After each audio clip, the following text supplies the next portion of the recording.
I would like to call this March meeting of the Quorum Court to order and welcome everyone in attendance. But first thing I'd like to do, it gives me a lot of pleasure to be able to welcome and introduce Sharon Lloyd, who has been appointed by our governor to fill the vacancy in JP District Number 2. Welcome, Sharon. Thank you, Judge.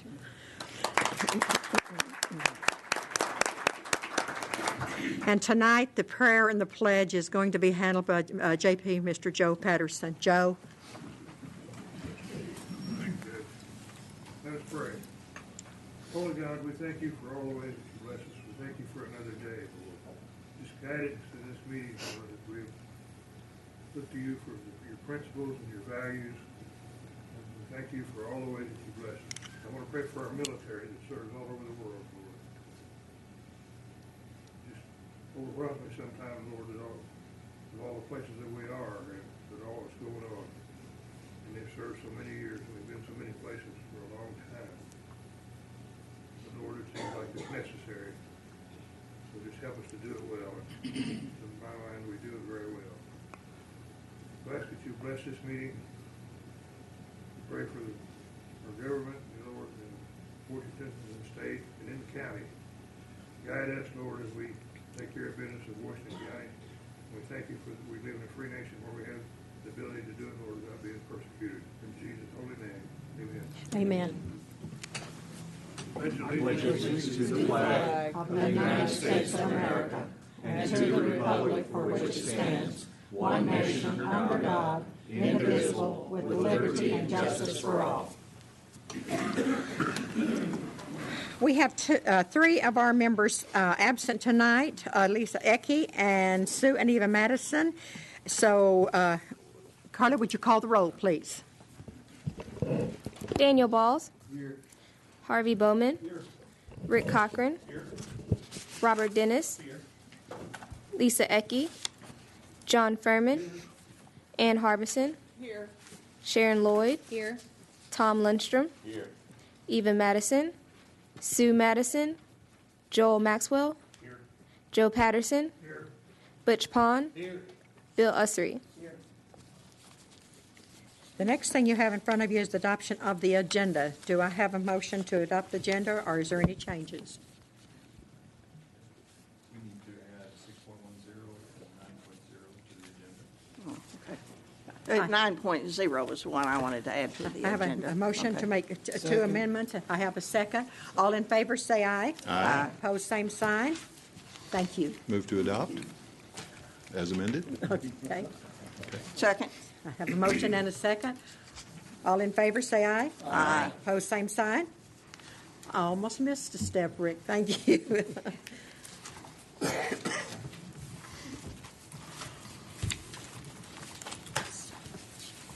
So, Steve, are we going to go into this now, or is this just going to? No, that's you're on 5, Judge. Okay. Yeah, paper is correct. Okay. The next thing I have is the approval of the minutes. You have the minutes in front of you. Do I have minutes to be corrected or addition or add to? Yes, Daniel. I just want to let you know that Eva contacted me today. Her and Sue had a death in the family, so they both left town. And she gave me some issues from the minutes that she'd like for me to read if I could. Sure, go right ahead. First one is 40.2. It's going to be the fourth line at the end. Says Ms. Ritchie responded that 40 should be fully on reclamation. That should be 40 parcel. Also, 80.5, it was Eva and not Sue Madison. On 82.5, it's going to be probably the seventh line from the bottom. It starts out, she noted thankfully some of the expenditures are leveling out and slowing down, and they're anticipating no big things on the horizon. And 100.9, line 3, committee last week about the assessor 663 fund. I believe that should be the circuit clerk 663 fund.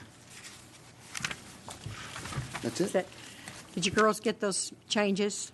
Karen, thank you.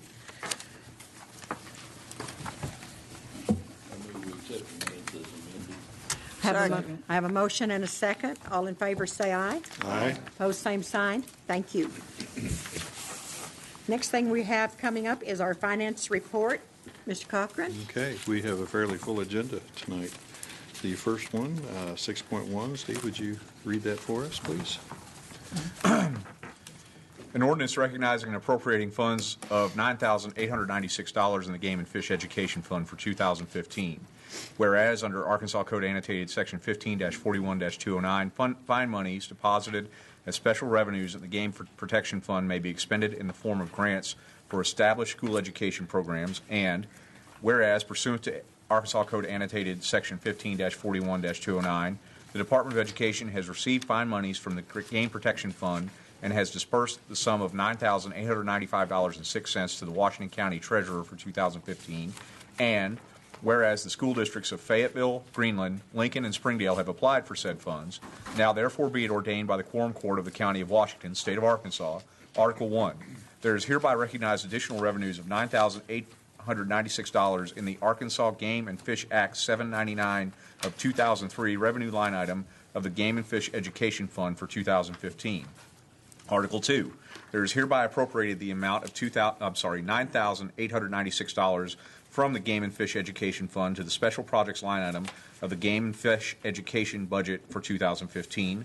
Article 3, the County Treasurer is hereby directed to distribute said funds to the following school districts in Washington County. There's a typo there. It says Washington Country. It should be Washington County, to be used solely for the purposes set out herein. Fayetteville, Butterfield Trail Elementary School, $1,450. Fayetteville High School, $1,000. Washington County Juvenile Detention Center, $1,950 for a total grant to Fayetteville of $4,400. Greenland Schools East Lab, $500. I don't see a total there, but I assume that's a total of $500. Lincoln Middle School, $2,000. Springdale, J.B. Hunt Elementary School, $475. Central Junior High School, $920.06. Parson Hills Elementary School, $800. Southwest Junior High School, $800 for a total grant to Springdale School District of $2,995.06. Total funds to be distributed, $9,895.06. Thank you. This grant program is administered by the county. The schools will apply to the program for equipment, trips, and other expenses related to the HOFNOD program. And the priority that we give is to the equipment category based on the requests our county apportions to the various cities. I move that we pass 6.1. Second.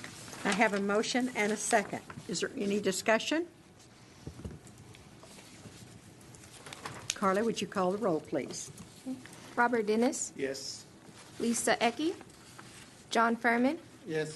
Ann Harbison, Yes. Sharon Lloyd, Yes. Tom Lundstrom, Yes. Eva Madison, Sue Madison, Joel Maxwell, Joe Patterson, Butch Pond, Bill Ussery, Daniel Balls, Yes. Harvey Bowman, Yes. Rick Cochran. Yes. This ordinance is passed. Thank you. 6-2. 6.2, Steve, if you would. An ordinance appropriating the total of $556,785 from unappropriated reserves to various personal services line items for 2014 and appropriating the total amount of $2,161,856 from unappropriated reserves to various budget line items for 2014. Article 1. There is hereby appropriated the total amount of $556,785 from unappropriated reserves to the various personal services budget line items as outlined in Attachment A and summarized by fund as follows for 2014. General, $333,154. Road, $44,655. Recorder costs, $14,843. County Library, $10,798. Jail operations and maintenance, $147,667. Emergency 911, $4,203. HIV clinic, $1,465. For a total appropriation of $556,785. Article 2. There is hereby appropriated the total amount of $2,161,856 from unappropriated reserves to various budget line items as outlined in Attachment B and summarized by fund as follows for 2014. General, $1,766,442.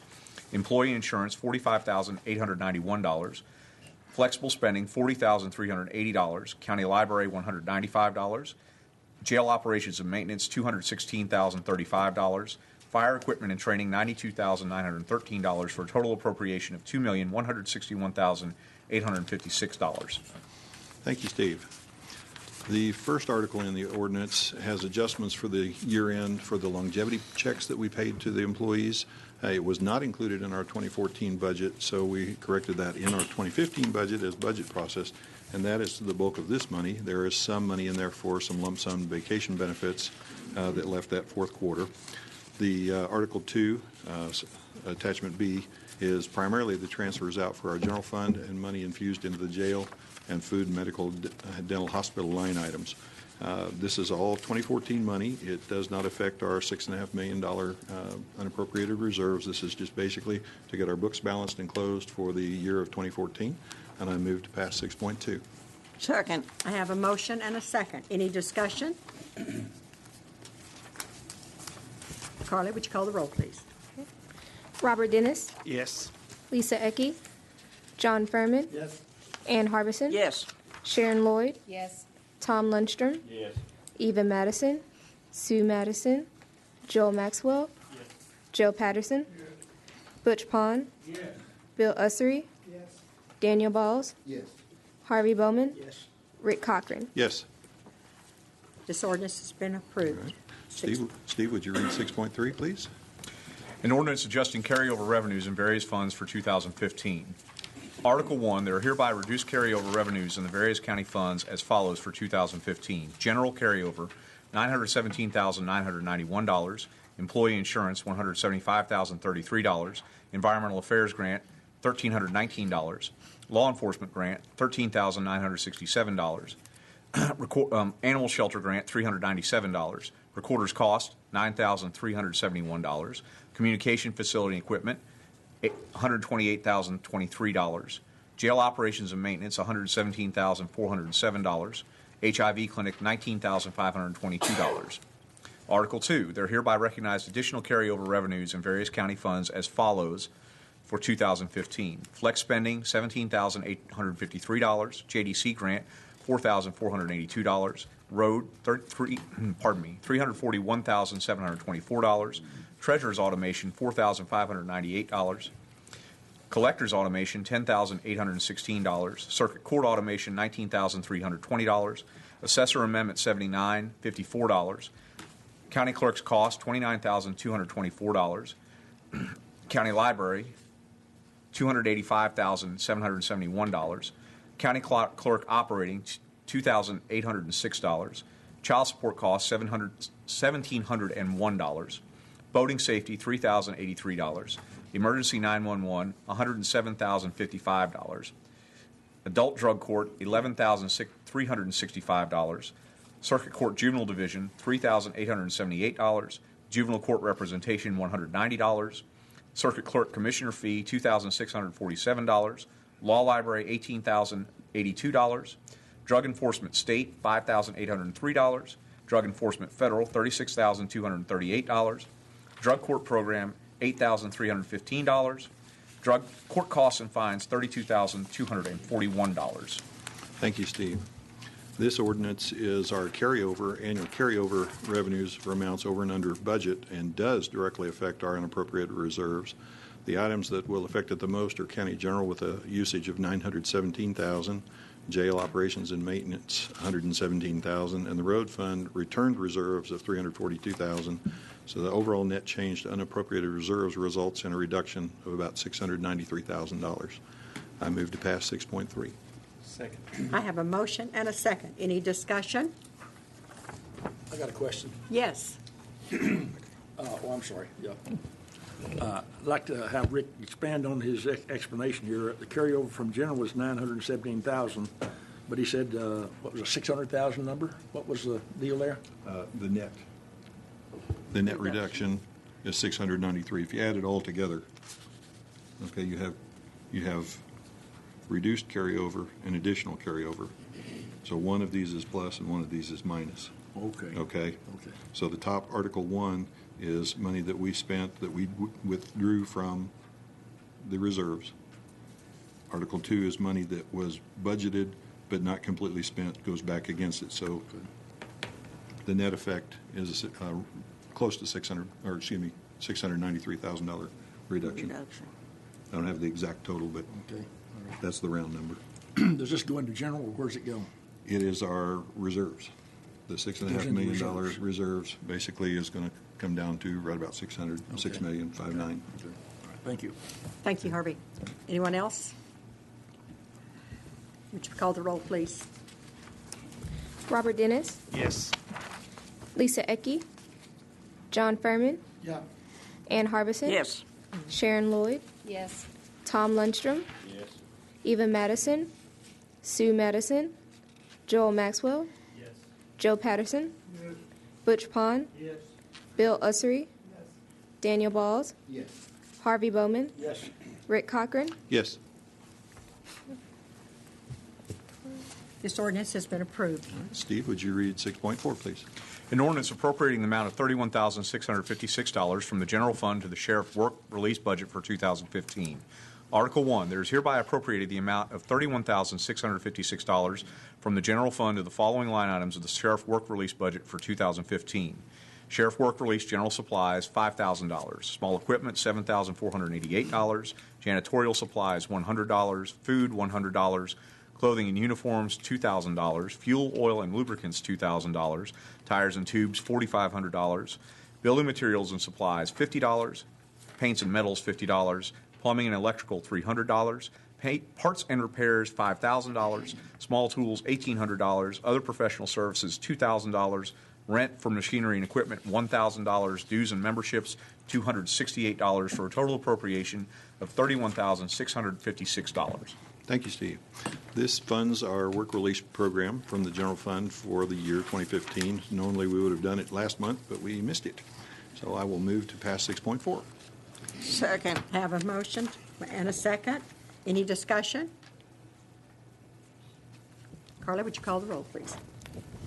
Robert Dennis, Yes. Lisa Ecke, John Furman, Yes. Ann Harbison, Yes. Sharon Lloyd, Yes. Tom Lundstrom, Yes. Eva Madison, Sue Madison, Joel Maxwell, Joe Patterson, Butch Pond, Yes. Bill Ussery, Daniel Balls, Yes. Harvey Bowman, Yes. Rick Cochran. Yes. This ordinance is approved. Steve, would you read 6.5, please? An ordinance appropriating the amount of $1,980 from the general fund to the planning budget for 2015. Article 1, there is hereby appropriated the amount of $1,980 from the general fund to the small equipment line item of the planning budget for 2015. Thank you. This is basically kind of a situation where the planning department had purchased and been invoiced, and then in November last year, and then the vendor credited back, but did not reinvoice until this year. So the money was approved for last year, but not spent last year. So we're bringing forward to pay for the invoice for the file cabinets we received last year, but we need to appropriate the money out of this year. So I'll move to pass 6.5. Second. I have a motion and a second. Any discussion? Carla, would you call the roll? Robert Dennis, Yes. Lisa Ecke, John Furman, Yes. Ann Harbison, Yes. Sharon Lloyd, Yes. Tom Lundstrom, Yes. Eva Madison, Sue Madison, Joel Maxwell, Yes. Joe Patterson, Butch Pond, Bill Ussery, Daniel Balls, Yes. Harvey Bowman, Yes. Rick Cochran. Yes. This ordinance is approved. Steve, would you read 6.6, please? An ordinance appropriating the amount of $25,393 from the road fund to the road budget for 2015. Article 1, there is hereby appropriated the amount of $25,393 from the road fund to the machinery equipment line item of the road budget for 2015. Thank you. As we recall, last year in our budget, we did strip this department from their capital purchases, so this is something that will affect our reserves. The two items that are being requested are a straw blower for $10,415 that's used to seed the roadsides. That complies with the state regulations on stormwater. Presently, the road department is spreading straw and seed by hand, and this actually probably reduced their cost overall to do this job. The other item is a body spreader It's $14,977, and it's going to be put on an existing truck. It is used to spread quarter-inch chips when we have inclement weather. The spreader just slides right into our dump trucks, and part of the reason that we want to purchase this early is to get it in and make the small modifications that are required to get it in service for next winter. Presently, we have 6 spreader trucks, 2 of which are 1987 and 1991 models, and I move to pass 6.6. I have a motion and a second. Any discussion? Question? Yes, Harvey. I think the addition of this equipment is probably totally appropriate and needed. I wondered about, though, didn't we discuss last year when we was doing the budget plans that some line items could be changed to be able to use funds from one area over into another if needed? In other words, this is obviously a road department kind of issue, and I'm wondering about moving this out of general funds when it could come out of the road department. It says road fund. I'm not sure you can transfer from one line item to another in capital outlay. Okay. No. And this is capital outlay. This is a capital line item, and you can't move out Money of the for other capital. road department budgets into that. Essentially, they have no capital budget for this year, so it essentially needs to be appropriated from our unappropriated reserves. Okay. Thank you, Harvey. Any other discussion? Would you girls call the roll, please? Robert Dennis, Yes. Lisa Ecke, John Furman. Yes. Ann Harbison. Yes. Sharon Lloyd. Yes. Tom Lundstrom. Eva Madison. Sue Madison. Joel Maxwell. Joe Patterson. Butch Pond. Bill Ussery. Daniel Balls. Yes. Harvey Bowman. Yes. Rick Cochran. Yes. This ordinance is approved. Steve, 6.7, please. An ordinance anticipating and appropriating the amount of $15,000 in the Law Enforcement Grant Fund for 2015. Article 1, there is hereby anticipated additional revenue of $15,000 in the state grant revenue line item of the Law Enforcement Grants Fund for 2015. Article 2, there is hereby appropriated the amount of $15,000 from the Law Enforcement Grant Fund to the Vehicles line item of the 4th Judicial Drug Task Force, DDTF, supplement budget for 2015. Thank you. This was discovered after our Finance Committee regular schedule for this last month.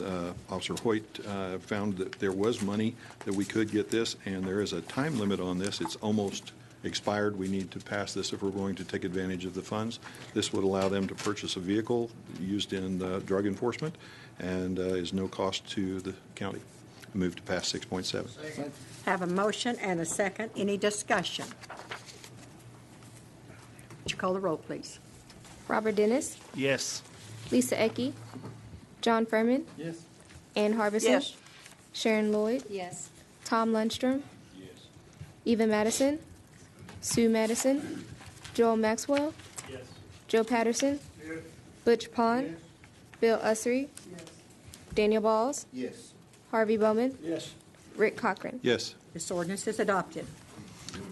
Steve, 6.8, please.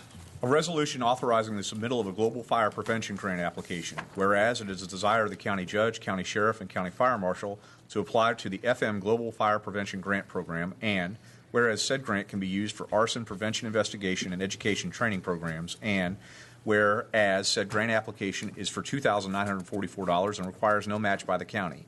Now therefore be it resolved by the Quorum Court of the County of Washington, State of Arkansas, Article 1, it hereby authorizes and approves the submission of the grant applications as stated above. Thank you, Steve. That's exactly what it is, to approve authorization to submit the grant. I move to pass 6.8. Second. Have a motion and a second. Any discussion? Do I have any public comment on this, please?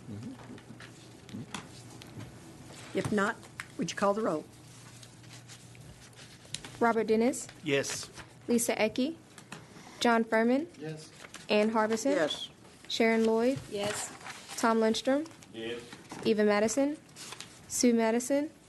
Joel Maxwell. Joe Patterson. Butch Pond. Bill Ussery. Daniel Balls. Yes. Harvey Bowman. Yes. Rick Cochran. Yes. This ordinance is adopted. Steve, 6.9. A resolution authorizing the county judge to apply for Department of Health and Human Services Administration grant on behalf of the Washington County Drug Court.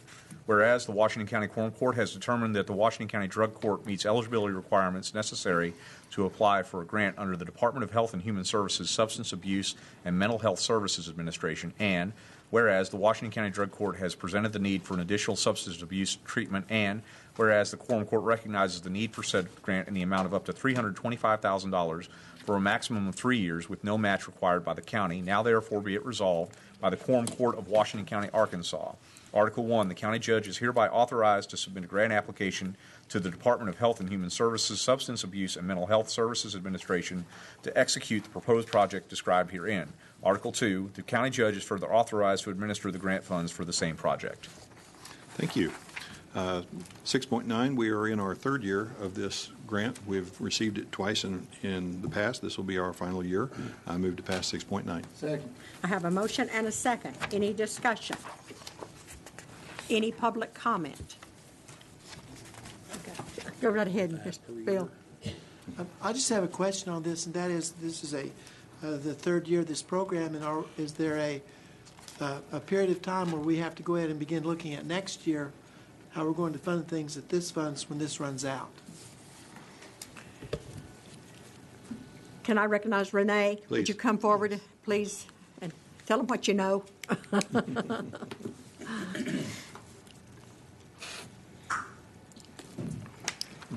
Currently, the county has a SAMHSA grant. It's a 3-year grant, and the goal in the grant is to be sustainable at the end of that grant. This is a whole new grant application for another SAMHSA grant, and the goal of this is also to continue to be sustainable at the end of the grant. So this is a totally separate SAMHSA grant than the first one that we got. But the goal is they're working towards being sustainable at the end of those funds. Does that answer your question? This is this, and they're working towards it. But this is a separate one to further assist, and you can get up to. Is it 3 that you can get up to? Come forward, Tracy. My name is Tracy Risley. I work for the Washington County Sheriff's Department. I'm assigned to assist with drug court. We're in our third and final year of our first grant of $325,000 per year. It ends September of this year. This application that's in front of you this year has a new component in it, and there was some staggered time for us to be able to actually decide if we wanted to do this because of the initial language. It was in the first released grant application. It kind of limited the judge's discretion on what they would do with the medical assisted treatment component in this. They struck that and reissued the grant and extended the deadline for grant submission of April the 10th. So this grant that we're going into is a brand new grant. It has this medical assisted component in it, and that's what we're leaning toward with national drug court policies and best practices, and that's what we're aimed at. So this will be a brand new grant for 3 years for $325,000 a year, and again, moving towards sustainability. Okay, that answers my question. Thank you. Thank you, Tracy. Renee, thank you. Any other public comment? Did someone? Okay, do we need to vote? Yeah, we now have a motion. I have a motion. I think we have a second as well. Let's just do a roll call. Carly? Robert Dennis, Yes. Lisa Ecke, John Furman, Ann Harbison, Sharon Lloyd, Yes. Tom Lundstrom, Yes. Eva Madison, Sue Madison, Joel Maxwell, Joe Patterson, Butch Pond, Bill Ussery, Daniel Balls, Yes. Harvey Bowman, Yes. Rick Cochran. Yes. This resolution has been approved. Okay. 6.1 is something that we visited on the Act 663 fees owed to the state. And before we read the ordinance, I would like Steve to bring us up to speed on what he has learned and where we stand. Let me make a correction. That's 610. 6.10, okay. Okay. Go right ahead, Steve. Thank you. Thank you, Rick. Just as you all know, basically since I've been working here, we've been dealing with the Act 663 monies from the state, with the Department of Finance and Administration. At the invitation of Representative Neal, last week I went to Little Rock. I was supposed to go 3 weeks ago, but inclement weather kept me from going. So last week, when the roads were clear, I finally went to Little Rock. He arranged a meeting with the Department of Finance and Administration folks, a member of the governor's staff, himself, and me at the Department of Finance and Administration last Wednesday. I will summarize that for you. You have a letter from the attached to the ordinance that I got day before yesterday from Mr. Paul Lothian, I've got it, who is Mr. Jake Bleed's boss. I will summarize the meeting for y'all just briefly. The long and the short of it was the Department of Finance and Administration does not have statutory authority, according to them, to negotiate either the amount or the time which delinquent fines, fees, costs, things of that nature may be repaid to them. They were concerned on several fronts and several issues, but the primary one was that they did not wish to be brought in front of the legislature and asked why they negotiated with Washington County to reduce something when they had not any legal authority to negotiate it, and why they negotiated a payout plan they did not have authority to negotiate. They did say that because they had already offered us a year payout, they were going to honor that and abide by that. And that was early on in my discussion with Mr. Bleed. I just wanted to say, as a side note, so y'all can pretty much read the DF&A's position. Justice Cochran suggested this ordinance that we drafted this afternoon after the meeting as a solution to this. I'll let Rick explain his reasons and the whys and the wherefores behind that. I just wanted to say, before I hand it back over to him, that your legislative delegation, and I will say this to everybody in here, worked very hard on your behalf, and especially Representative Neal, who I think has worked lots of hours and made a lot of phone calls that I was not privy to on this.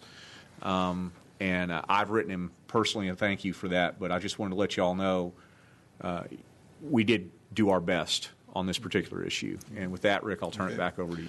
Well, thank you. Before we read the ordinance, I did ask that it be put before us because I felt like there was a time frame, of which I don't know what that time is, that the state may withdraw their one-year payment plan.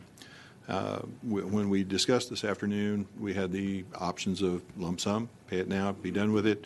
I suggested a payment during May and December, which is our bigger revenue influx. We could also pay monthly.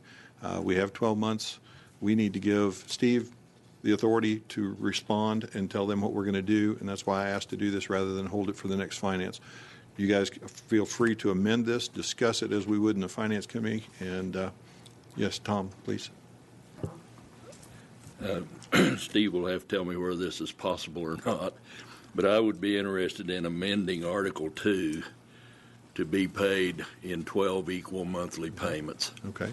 Rather than the 2 payments. This would give us the opportunity to see what our 2015 cash flow is going to look like before we take these large sums of money out of our reserve. Right. As long as the state's happy with that, if our 12 months could start this month, will that work, Steve, or do you know? Let's have the ordinance read so that we can vote on an amendment. Okay, but that's the amendment I'd like to look at after it's read. Steve, would you please read Ordinance 6.10? An ordinance appropriating the amount of $1,034 from the general fund to the 2015 general services budget for the repayment of Act 663 monies owed to the Arkansas Department of Finance and Administration. Whereas county officials have discovered that Washington County, Arkansas did not make payments totaling $1,034 to the Arkansas Department of Finance and Administration of Justice Fund for the years 2008 through 2014 inclusive, and whereas the Department of Finance and Administration has made a formal offer to the county to repay the entire principal amount due within 12 months of March 16, 2015, and whereas it is the desire of the Quorum Court to both discharge this obligation and mitigate its impact upon the county, now therefore be it ordained by the Quorum Court of the County of Washington, State of Arkansas, Article 1, there is hereby appropriated the amount of $1,034 from unappropriated reserves in the general fund to the other professional services line item of the General Services budget for 2015.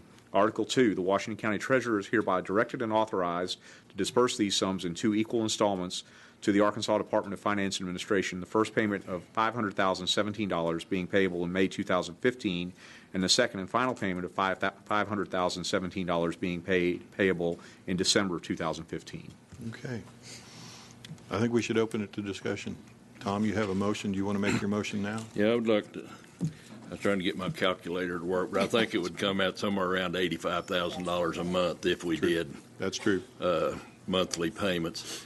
And my whole reasoning behind that is rather than send them a $500,000 check this month and another one in December, this would let us spread the burden out a little further so we could see what our 2015 revenue income is going to be. It's looking better with sales tax and so forth. Right.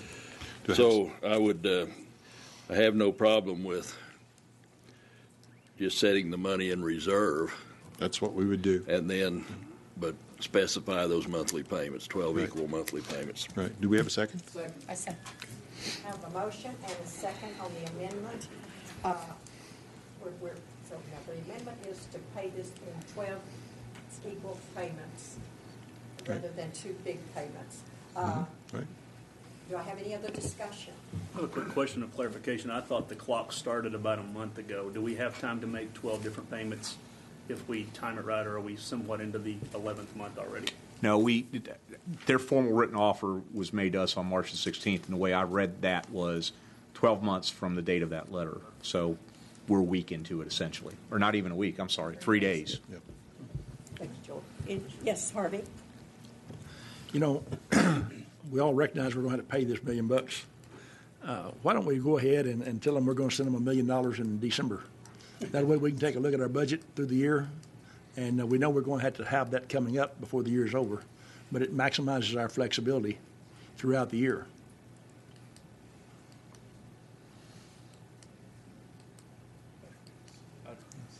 I'm done. Any other, Ann? Well, I sort of like that idea, but I like Rick's idea also because we know we have an influx of money in May because that's when the loaning institutions pay their taxes, and then at the end of the year, it gives us an opportunity to have not quite so big of a hit at one time. And I sort of agree with paying it out 12 months at a time, too. So it's like,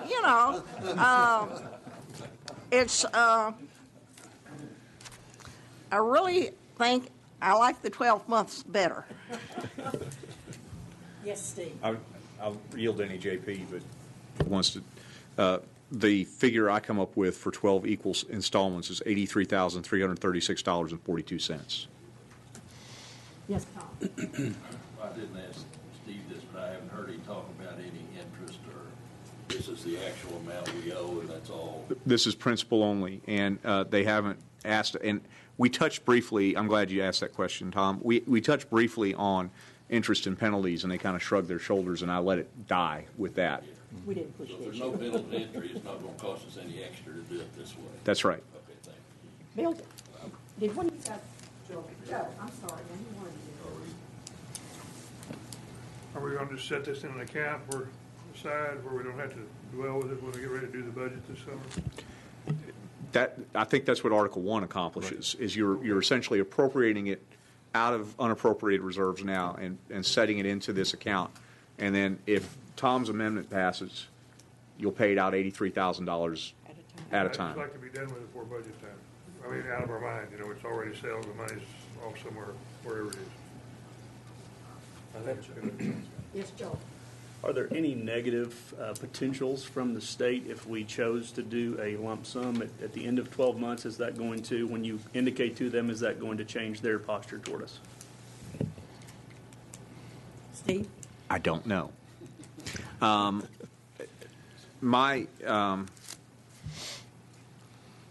It's a sense, and it's based on just not any factual thing they laid out to me. If we were to say to them, we'll give you $1 million and we're going to give it to you in December, or we're going to give it to you in March, I I don't think they'd like that answer, and we'd go about some more negotiations. I don't want to speak for Justice Cochran, but it seemed to me that we discussed that actually today. We discussed March 15th, 2016, hand him $1 million check, which would be 12 months, right? Well,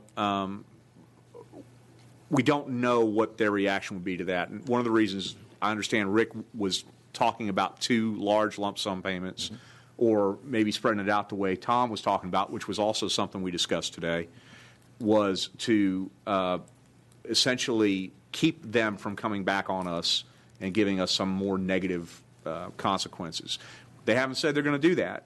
You see the letter I read, and that summarizes the position they gave me at the meeting a week ago, pretty much. But there are other aspects of that I don't think are relevant to this discussion, but I'll talk to you all about offline. And Rick, I defer to you if I put words in your mouth or failed to say something that you wanted to say. No, that's very good. We did cover the gamut of possible bill payment options today, as we did last month before the first Finance Committee meeting in February. We owe the money. I'm not sure that paying it back over a longer period of time is wise to have good relations with the state. They do hold money back from us on other areas. We have turnbacks. We have money coming in for our jail fees, things like that. I kind of felt like the half and half gives them a big chunk early, a couple months from now, and then holds us back till the end of the year to pay the rest of it. That takes it out of putting it into a budget situation for 2016. It just gets it off, whereas monthly does carry it on into 2016 a little bit. About $250,000 of it would go into next year. I don't really like tying a different court's hands. However, it'll all be us, so it's really not that big of a change. But I'm open to whatever you want to do. And folks at home, this is how we work in our normal Finance Committee meeting. So come on down. It's your invitation. I'm sorry. Go ahead. You know, the state seems to really be trying to work with us, and I really don't want anything to go over into 2016 because that complicates things with the budget. So I'm going to go on and support the original amendment because I think it's more fair than taking money into 2016. I think that is a problem. Thank you. Well, I kind of like Tom's idea of the 12 equal payments. And I feel like it sounds like the state is good with that. We're going to have the money set aside anyway. I like the idea that the state is going to be receiving their first payment very soon. That's going to show good faith. And if it turned out later on in the year that we just wanted to pay the rest of it off toward the end of the year, I'm sure they'd be happy with that too. So if it just seemed like a good thing. Well, I'm going to go along with Tom's amendment. I think that the sooner we can get locked in with the state, the better off we are. And I think if we do the monthly payments, it's going to be a lot harder for them to change their mind later on. You know, and I just think that would there'd be a lot less chance for us to go awry if we started that. Thank you. Rick? Yes, I do want to point out that since this is an appropriation ordinance, we will need to have 2/3 or 10 votes to pass this. Thank you.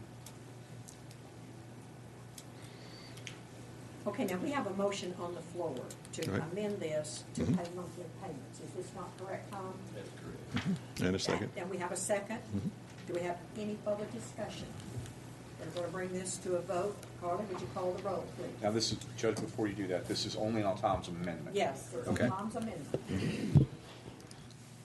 Robert Dennis, Yes. Lisa Ecke, John Furman, Yes. Ann Harbison, No. Sharon Lloyd, Yes. Tom Lindstrom, Yes. Eva Madison, Sue Madison, Joel Maxwell, Yes. Joe Patterson, Yes. Butch Pond, Yes. Bill Ussery, Yes. Daniel Balls, No. Harvey Bowman, Yes. Rick Cochran. Yes. 10 to 2, Judge. Yeah, it did. It did pass, so it looks like that with this appropriation will be endorsed with now we have- payments of. now we have to wait a go to minute, the we full have, ordinance I've now. got to go to the, yeah. So call for the question, please. Do you have a motion and a second on that? Yeah, I moved, I've got a second, then we had a, Discussion on this. Okay. okay. Wait a minute, let's. Yeah, let's have discussion. Yeah, Okay. let's Can't have the qualify what a vote question. yes means and what a no vote means here, since we've just passed this amendment. Okay. As amended, the ordinance, Article 2 of the ordinance will now read, the Washington County Treasurer is hereby directed and authorized to disperse these sums in 12 equal installments of $83,336.42, beginning next month. And I didn't, Tom, you didn't say that, but I assume that was part of your, That would be fine over this month. well, 12 equal monthly installments. Yeah. And the yes vote says you're going to pay it off in 12 monthly equal installments. Okay, thank you. Yeah. Now the floor is open for discussion.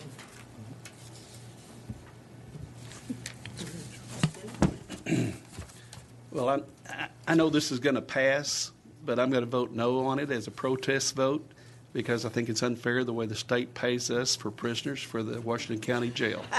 And so when I vote and they ask, well, why did he vote no down there, you can tell them. Any other discussion? Phil? Just a point of clarification, I think if we do 12 monthly payments, that can actually only span 11 months, one at the first and one at the end, so we might not carry as much into 2016 for the budget if this passes. That's true. John? I mean, it was 10 to 2 before, so if you, I mean, we just need to be aware we could vote this down because we need 10. We need 10 to We pass. need 10 tonight. Yes, we do. So if it doesn't, then we're just back to square one. Just FYI. I will be supporting this. My no vote was that I really didn't like carrying money into 16. That was what my no vote was for. It was not, I support this ordinance. Thank you. Tom? Well, I liked what Butch said a while ago.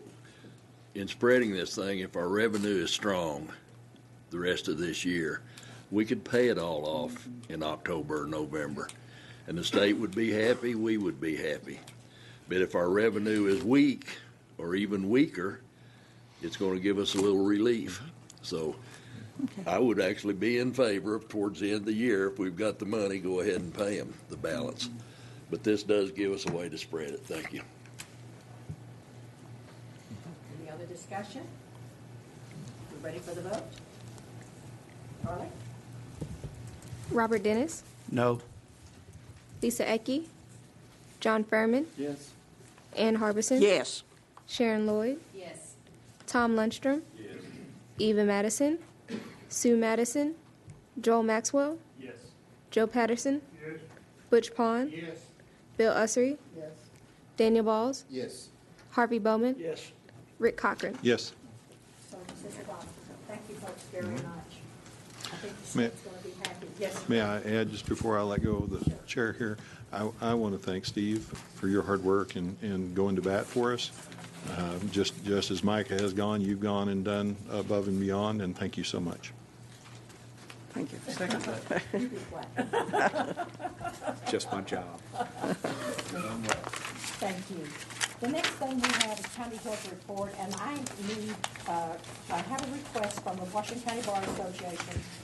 I am recommending that Zoe Naylor be appointed to the County Law Library Board to fill the position previously held by Susan Fox, who resigned February the 1st. Oh, I'm sorry. Do I need to start over?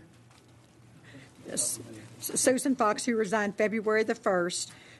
Mrs. Naylor is a law partner with Bala and Naylor Law Firm in Fayetteville. The appointment will expire in 2017. So I need a motion to accept this. I need a second. Second. All in favor, say aye. Aye. We have confirmed this. Ladies and gentlemen, I have a report. It's going to be the most difficult report I've probably ever had to give you. I've had something to happen. I've been in government for 45 years and I never had anything quite this difficult.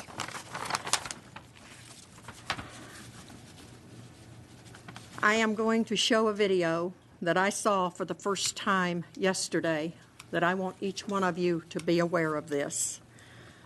I just feel like it's something that you all need to see, and then I'll talk to you some more. Go ahead.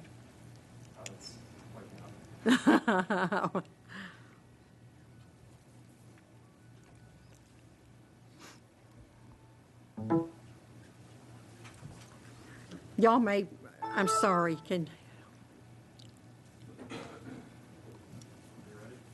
we're ready.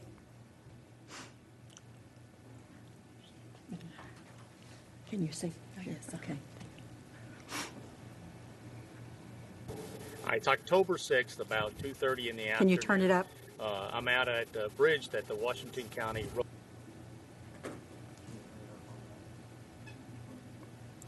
Without volume, it won't do us.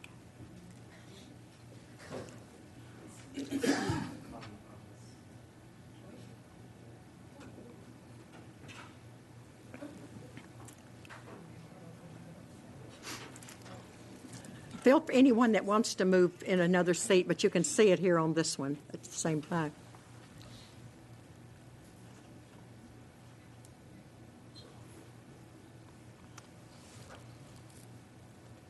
Road Department is constructing between Prairie Grove.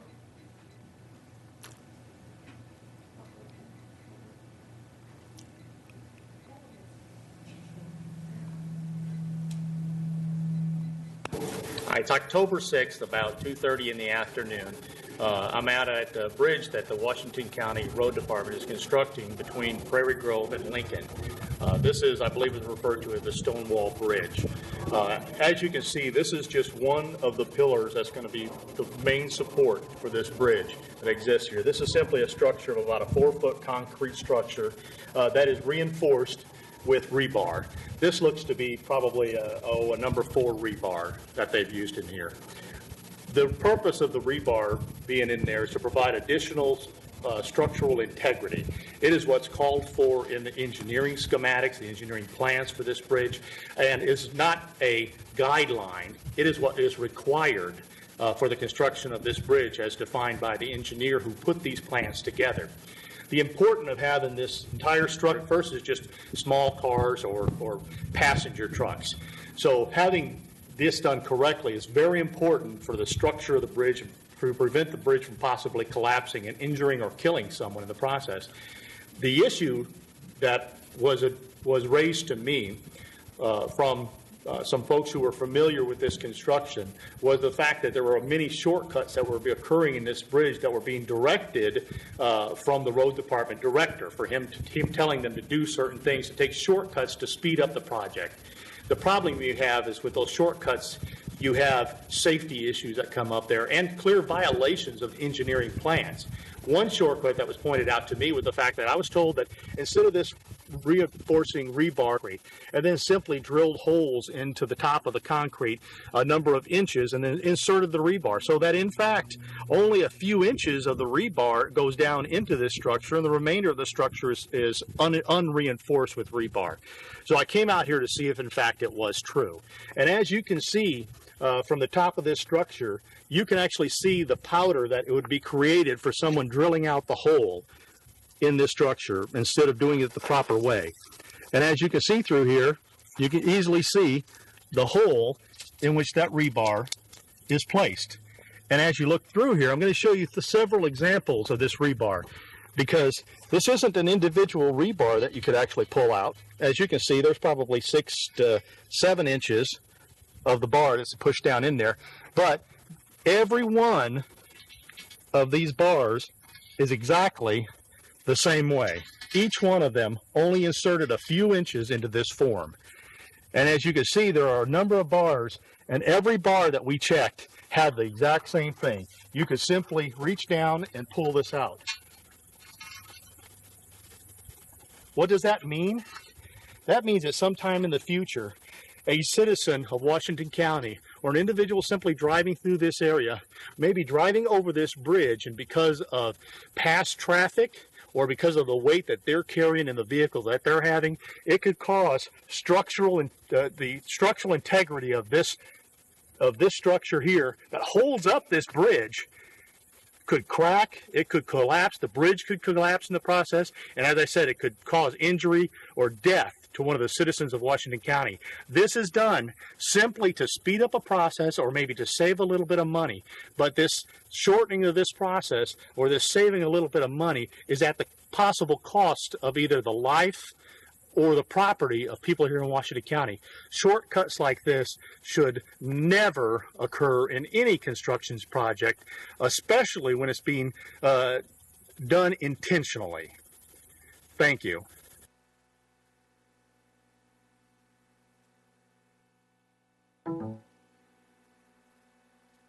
What I am so disturbed about this, first of all, that is correct. That was a terrible, terrible mistake to make. That should have never been done that way. I knew about this yesterday, about right before noon. I was informed about this video. I can't imagine why they knew about this since October the 6th, and it wasn't brought forth to talk to someone. If they didn't want to talk to me, they could have gone to my road department. They could have come to you guys and talked to you. They could have talked to anyone to get this in the public so this could be investigated. Like I say, what they've done here, the way they've tried to do a shortcut there is very wrong. We have had some meetings, and there's a lot of questions here. I don't have any answers yet, but I will tell you there will be major, major investigations on this. We have stopped everything going on that bridge. We've also gone out to make sure that our Tilly Willie Bridge is stable and secure in its way.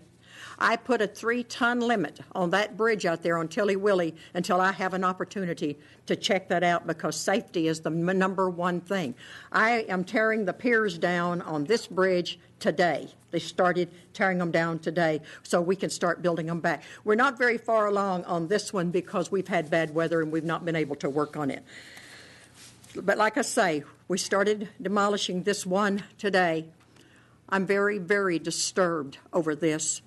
And why I'm disturbed is it's a safety, it's a life issue, and this has been known about by someone since the middle of October, and I found out about it yesterday. Judge, it was the Harvey Dow Bridge. You put the 3-ton limit. I'm sorry. Well, it's the Molly Wagon. Harvey Dow's called it. So that's where I put the 3-ton limit. I put the 3-ton limit on that bridge because I can't allow school buses, I can't allow ambulances, and I cannot allow fire trucks until I know that there's not something in any one of those that's secure. I have contacted our engineer. Our engineer is working very close with us.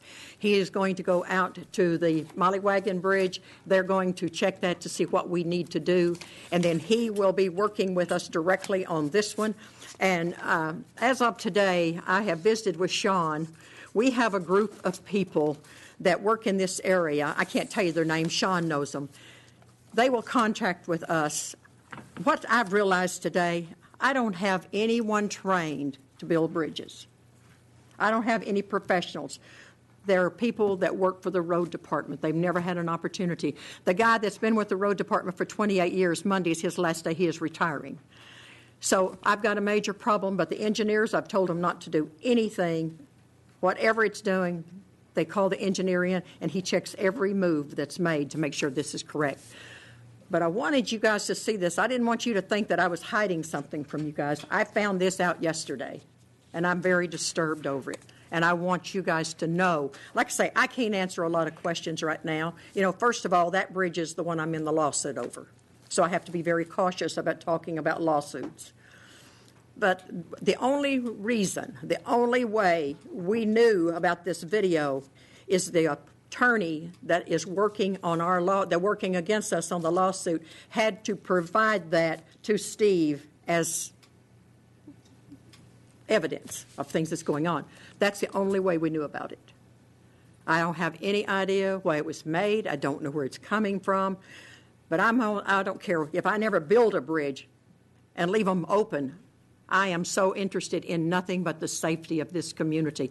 I've put 45 years into this community, and I don't have anything to gain by doing something of this nature. So please understand, you can ask me questions. There'll be things I probably cannot answer because of a lot of the stuff's going on, but I did not want anyone in this horseshoe or in this crowd. I've asked all of my people, my office departments, to come tonight so that I could talk to each and every one of you.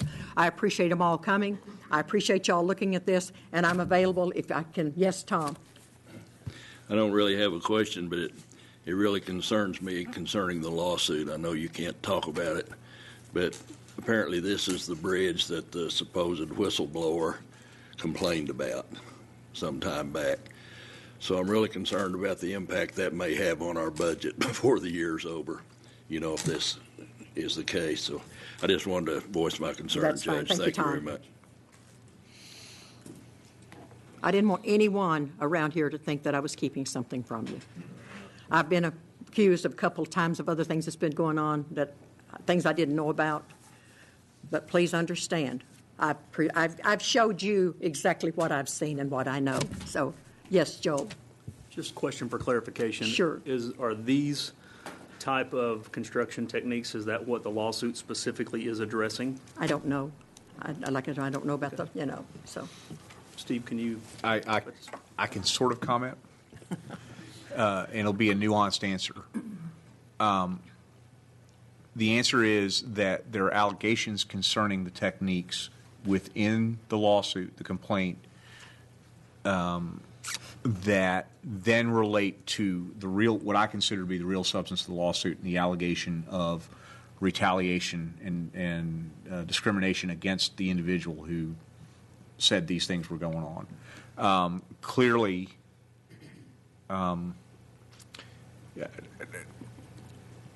we denied retaliating against him, and we're sticking with that denial. And based on everything I know, that's a forthright denial. It's not a made-up denial. And I don't deal in made-up stuff anyway. But anyway, to answer your question as best I can in the circumstances, yes, the substance of that video touches on and concerns allegations made in the complaint. Rick? Well, this concerns me, and I appreciate you letting see the video. Why an individual that knew there was a substandard issue in a construction would wait till now to bring this forward and let the county go ahead and spend money and finish out a bridge? It smells like a setup. It really smells like a setup. And I hate to see that, especially considering this was a candidate that tried to be a county judge.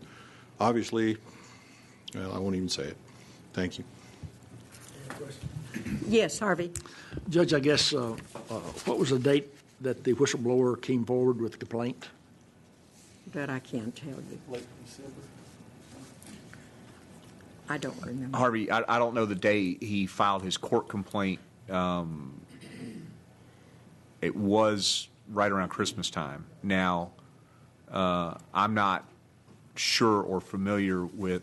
He alleges, so you understand, he alleges that he made the complaints about the bridges to other county folks before he filed the lawsuit. But they're not specified in the complaint. This video we saw was made in October? That's what Mr. Williams said on it. So this guy that's been blowing the whistle must have been complaining previous to that time. I don't know that, and I'm not being coy with you. I just don't know. Well, I guess I would think with this kind of accusation that an investigation would be taking place to see what was happening out there on the job site. And I'm not hearing anything about investigation at the time this whistleblowing began. I don't know how to answer you. Don't know, Well, Judge, I guess my impression would be if you got an issue like that about something that important, that I believe it would be imperative to go ahead and get somebody on site that could give you feedback about what was actually happening. And I think that's something that's really important to follow up on issues like this. I've got a guy here hollering fire, but nobody's responding to the call for fire. And I guess I think that when we have allegations of that type, we need immediate follow-up to be sure to determine exactly what is going on rather than deferring to a later date. But like I said, Harvey, I can't comment on a lot of stuff. Okay, thank you. I just can't do it. Anyone else? Butch? Maybe I'm saying the same thing you did already, Judge, but I'm very concerned that somebody that was capable of going and making this film and demonstrating this disaster waiting to happen, why did they not come forward and demonstrate this to us before the bridge was complete? Well, and I'll have to say that bridge is not complete. Those are the ones where the piers, the ones that we started tearing out today. We will rebuild that. We will not even take a chance about the rebar and that type of stuff in that bridge. But like I say, I am having the other bridge totally investigated before I will allow any school bus or anything else to cross those bridges. Well, I appreciate this, you coming forward to us as you have in the past. When you find these things out, like this other $1 million discrepancy, as soon as you found out about it, you let us know within 3 days of the time you found out about it. I appreciate your open door policy and everything being transparent. I found out yesterday, and I had the engineer into my office this morning. Before I got ready to come to talk to you guys, I wanted to make sure that engineer was there so that we can ask any questions. I wanted him present. So I found out yesterday and had the engineer in the office, and I come to you guys tonight. Yes, Bill? I'm kind of in that industry, and my question is, they led us to believe that there wasn't any rebar in that. But do we know there wasn't any rebar in what was down below? It's a common practice to tie things together and to use about 6 inches to tie one thing to another thing. That doesn't mean that the rest of it is substandard. That's just a different method of doing that. Now, if there's no rebar in there, yes, we have a serious problem. But if they reinforced that when they put that in and they were using the rebar to tie 2 sections together, that's a whole different issue. And I think that's something that needs to be addressed. Thank you. Yes, sir. Mr. I feel like I need to talk to Steve first. Well, you're welcome to. Or you want to talk to me privately? I'm happy to do that, but you have to ask the judge for a recess, I think. Do we need a recess? Do I have a motion for a recess? So moved. All in favor, say aye. Aye. Okay, we'll have a recess. Do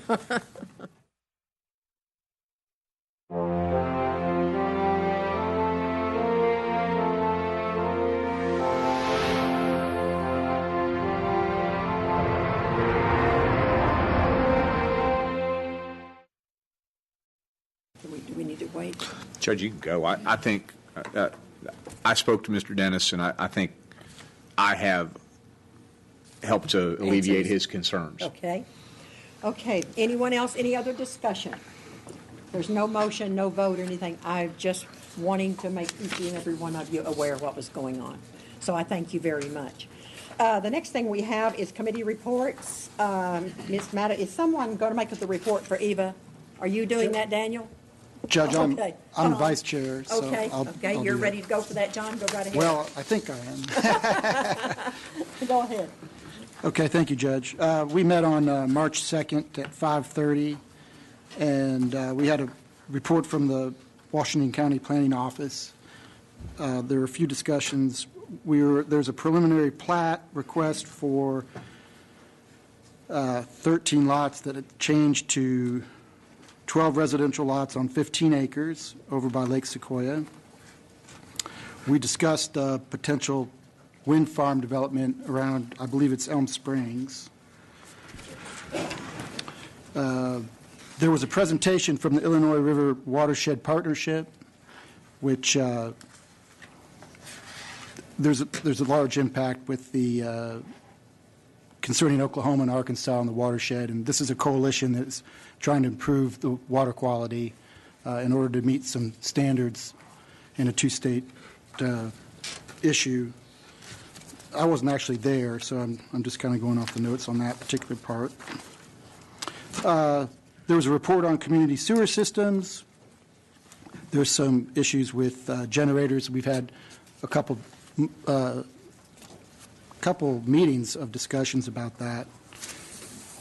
And we had an update on an EFAX project. We're trying to eliminate the main line to AT&T and go to online faxing, which is going to save the county somewhere around $8,000 a month, and we're still attempting to disengage from the AT&T service. And that concludes my report. Thank you, John. Next one we have Harvey. You did not have a meeting. Okay. Butch. Yes, ma'am. We met March 9th. We had our routine report from Blair Johansson, the salary consultant, and then we had another discussion of an ordinance amending the Washington County Code pertaining to justice of the peace compensation, which was simply a discussion. The saga carries on. I expect maybe we have a couple of JPs that, unless they've changed their mind, I believe they're wanting to be compensated mileage for traveling from their home to perform wedding ceremonies and that sort of thing, other kind of political meetings. But other than that, that was basically it. Thank you. Thank you, Butch. Tom. Yes, we did meet. Jail and Law Enforcement Committee. Jeannie Mack very graciously gave us room in her facility to have our meeting. She also gave a tour of her facility to the JPs after the meeting. They have a problem with their lobby area in size. So I suspect at some point in time some money is going to be discussed, but it hadn't been yet, to the best of my knowledge, Mr. Finance Chair. But anyway, it was a good meeting. All the reports were very simple. Nothing remarkable happened. Everything's running very smoothly, Judge. Thank you very much. Thank you, Tom. Rick, do you have anything else in finance? Yes. Okay. Yes, we had some good news. Financially, the month of February had a lot of good news, actually. The main three funds, our county general was lower by $300,000, road fund was higher by $350,000, and jail fund was higher by $250,000. The 1 cent sales tax revenues for the county were up 7.5%. That's the best monthly sales tax revenue since 2010, actually, in total. And we've had an 11-month trend of tax revenue exceeding the same month for the prior year. So this is good indication for us. The jail quarter-cent revenue was up 9.5% and was the best month ever. Road half-cent sales tax was also up 9.5% over last year. None of our unappropriated reserves were committed to any spending until tonight, leaving us at a balance of a little over $6.5 million. And with what we appropriated tonight, that'll put us just under $5 million.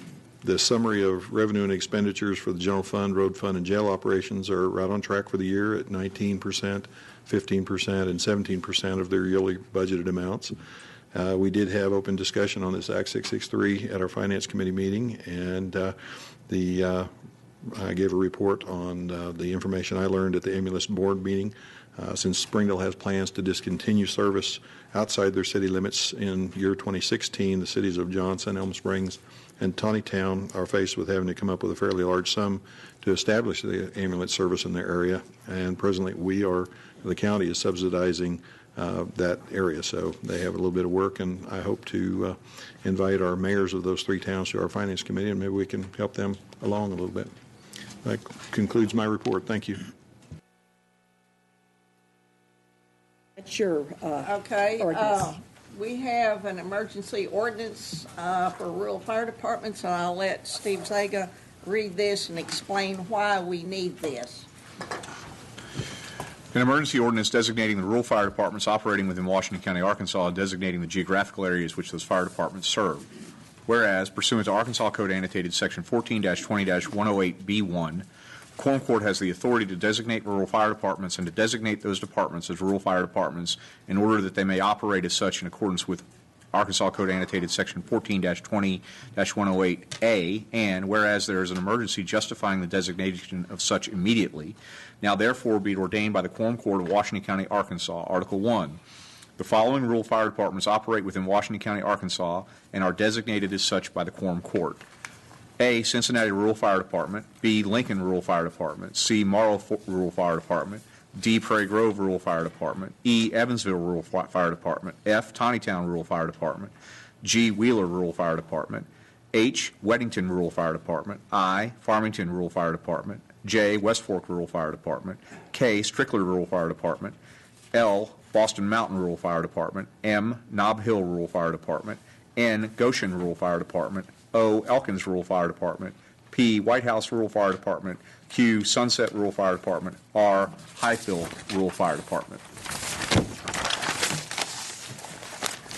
Article 2, the geographical areas served by each of the above listed and enumerated rural fire departments is depicted on the map attached to this ordinance as Exhibit A and incorporated by references as if set out, fully described word for word. Article 3, nothing in this ordinance shall prohibit or be construed to prohibit these rural fire departments from entering into interlocal agreements or coming to the mutual aid of one another or fire departments outside the county as needed and authorized by law. Article 4, emergency clause. It is hereby determined that it is in the best interest of the public for this ordinance to become effective immediately, and that the general health, safety, and welfare of the citizens of Washington County is affected by such for the reasons set out above. Therefore, an emergency is declared to exist, and this ordinance shall be effective from the date of its passage. Ladies and gentlemen, immediately after this, well, it depends, I guess, but immediately after this, you'll be considering Ordinance 9.1, which is the ordinance to place the fire dues for West Fork Rural Fire Department on their tax bill. J.P. Joel Maxwell has been visiting with me about this, I think, since he's been sworn in, more or less, and we have determined a couple of things. First of all, each of your currently existing rural fire departments, I believe this is correct for all of them, exist as nonprofit corporations, and they all exist as 501c3s as well. There are several really good reasons for them to do that, that they can receive tax-exempt donations, as you might suspect, for 501c3s. Joel put into my hands an Attorney General's opinion from 2011, I believe it's AG's opinion 2011-195, that talks about the ability of a county to give money to and obtain money for, which I think is the appropriate matter of concern, obtain money for nonprofit corporations. And at the risk of regurgitating that entire AG's opinion, which I've read I think about 5 times now, and the string of AG's opinions that go behind it, because it went back at least a decade and maybe more than that. The long and the short of it is that the Attorney General has opined that it is not constitutional for a county to obtain money for a nonprofit corporation. And there is a whole list of Supreme Court precedent behind that, based on Article 12, Section 5 of the Arkansas Constitution, which apparently the Supreme Court has been in the recent business, at least, of strictly construing. There was a lot of what I consider to be legal hand-wringing in that opinion. For this reason, it is apparently not an uncommon practice at all across Arkansas for fire departments to, especially non-full-time municipal departments, to organize themselves into nonprofits. The hand-wringing in that decision talked about the differences that fire departments take in their legal form in Arkansas, something that I became educated on by reading that particular Attorney General's opinion. This is one of those forms that I have presented to you and asked Ann to present to you in this ordinance tonight. In other words, it's a rural fire department set forth in 1420-108. You have the authority to say these are our rural fire departments. You can say how many you want outside the incorporated limits of the towns and cities within this county. You can say there is one fire department within the incorporated, unincorporated area of the town of Washington County, Arkansas.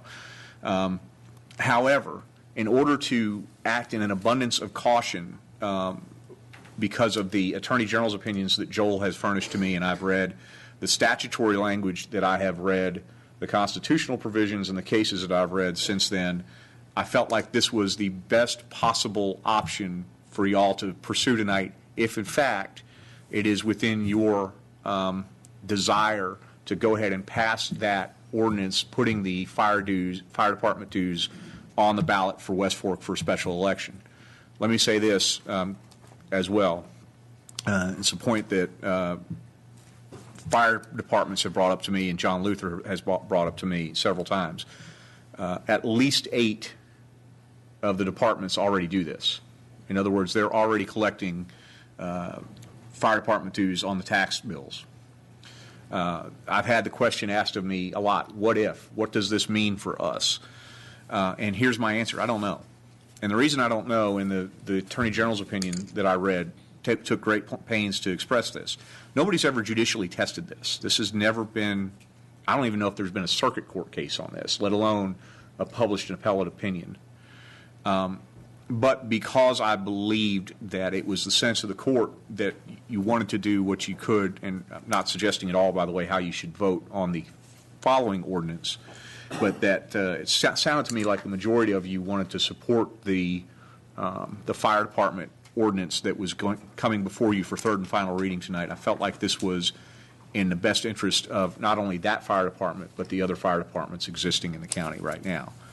One more thing, and then I'm going to leave this, and folks can, discuss and debate and move to pass it as you will. There is what I consider to be a better solution here. The better solution comes in 14-284-204, which is to say that you are allowed as a quorum court to organize these fire departments into rural fire protection districts, one of the several forms that I discovered rural fire departments may take in Arkansas. And that the problem with that is that there are 18 of them, as you can tell from looking at this ordinance, and I believe legally you would have to pass one ordinance for each department, and then this very strange procedure has to happen. You have to then go and hold a public hearing as a quorum court in each district in the geographic boundaries that I'd suggest to you are drawn on this map, and wait for people to come and object to the ordinance. Okay? I'm suggesting to you that may be something that we need to do and look at very seriously, and I'll bring that to county services for discussion very soon. But for a stopgap measure, this is as good as you can do tonight. And with that, my piece is done. Okay, I'm going to move that we pass 9.0 and move. I think this is important for us to do this stopgap ordinance so that West Fork can go on and hold their election if the court so votes tonight. Rural fire departments are very, very important to the rural areas of Washington County, and they work hard, and, they deserve our support. Thank you. Do you have a motion? You did, Judge. You have a motion and a second. And a second? Okay. Yes. I have a question on this. We talk about the West Fork when this is affecting their vote, right? Has the issue of this being a voluntary bill or not been settled? Because, like Joel was saying, this has always concerned me, people's property had liens placed on them because they're not paying these dues. I don't want to see that happen personally, so. The answer to that question, and I think that's probably a little more germane to 9.1, Tom, but I'll answer it. I I think the position of the fire departments within Washington County is that they're voluntary. The problem is that, as I have in my statutory reading, and by the way, whether it's on the tax bill or not, if you don't pay your fire department dues, it can be put as a levy on your property and a lien, and theoretically they can foreclose on your house under the Arkansas statutory scheme. And let me say one other thing about this. There are apparently some bills winding their way through the legislature. I say winding. This is the last 10 days or 2 weeks of the session, and nothing winds its way through in the last 10 days or 2 weeks. It tends to be rocketed through the session. But there were some bills attempting to probably fix that issue. I don't know about it. All I can tell you is, as the state of the law is today, they're discussed as voluntary, but then they're talked about in terms of liens and levies on property. Well, as I understand it, if I can lien on your property, that doesn't sound very voluntary to me. See, I have to be personally sure of that before I can vote for this. And I've served on Tawnytown Fire Department Board, and I'm familiar with the problem these people have. But part of the problem is of their own making, in my opinion, because they have such low fees, and they'll go out and put your house out for you for $300 or $400 if you don't belong to their system. And if you don't pay your $30 a month or whatever their fee is. And that doesn't incentivize anybody to join and pay.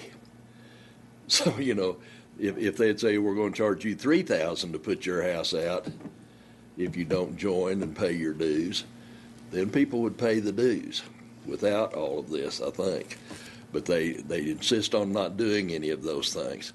But I understand that we're collecting it through our tax department. So I don't want to see us putting liens on people's property because they're not paying a little old $30 or $40 fire bill. Thank you, Madam Chair. I think Ann first. Okay. I'm going to encourage everybody to go on. I mean, we've already got 8 fire departments with dues that are doing this, and we need to correct it and get it right. Now, there was another issue that John Luther brought up to me, that it's on the books, it's a law in Arkansas, if you, on your fire code, because of the equipment and everything the fire departments have, that lowers your insurance rates. And basically, if you don't pay your fire department dues, you don't get that rate. So, well, you may not agree with it, but it's the law. And, but it's never been enforced. And so, insurance rates and things, I mean, people need to understand the work these volunteer fire departments put in. Volunteer, I mean, they are, they save lives in the county. And, I hope you all approve this tonight. Thank you. I might direct this question to Steve. You've had several discussions about this. The only time I hear fire department board members, maybe chiefs and some of the firemen, talk about putting a lien on property is when, in fact, they have gone out and put out a fire for a person that's not a member. And then they send them a bill for actually going out and putting out the fire. Now that's a situation where I do hear discussions about putting a lien on an individual's property. And you can't just think about, well, I guess this guy, we could just let his house burn down. What about the neighbor's house next door? You're not just putting a fire out for the guy that's got the house fire. Those fires spread from one property to the next, and I'm totally for volunteer fire departments, but I'm not for people just not paying their bills when they've had a fire department come to put out their fire. When they're endangering their neighbor's property also. I can see a place there where a lien might need to be levied. But the other part of that is the county is not in that lien business. As a matter of fact, the collector cannot force you to pay that. He has no power to push you to pay that portion of your tax bill where the volunteer fire department fee is attached. Thank you. I think Steve has an explanation here he'd like to make to the. Butch, you bring up a couple really good points I think that I need to clarify. The first point is about liens and levies. While my reading of the law says the fire departments have the ability to do that, I also understand from speaking to Mr. Luther and some other fire chiefs that in the history of Washington County that's never happened. And what I'm talking about there is the ability to put a lien or a levy on somebody's house for dues. Never happened.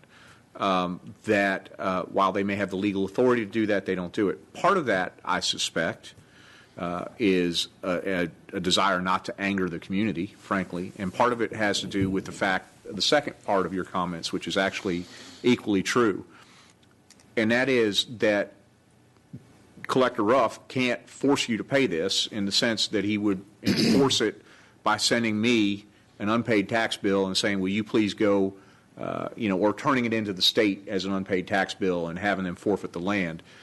Or having me sue if it was somebody's car, for example.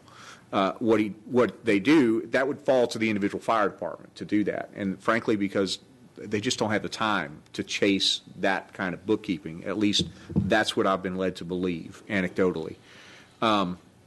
So Tom's question about the liens and the levies and are they possible? Theoretically, legally, yes. They've never happened.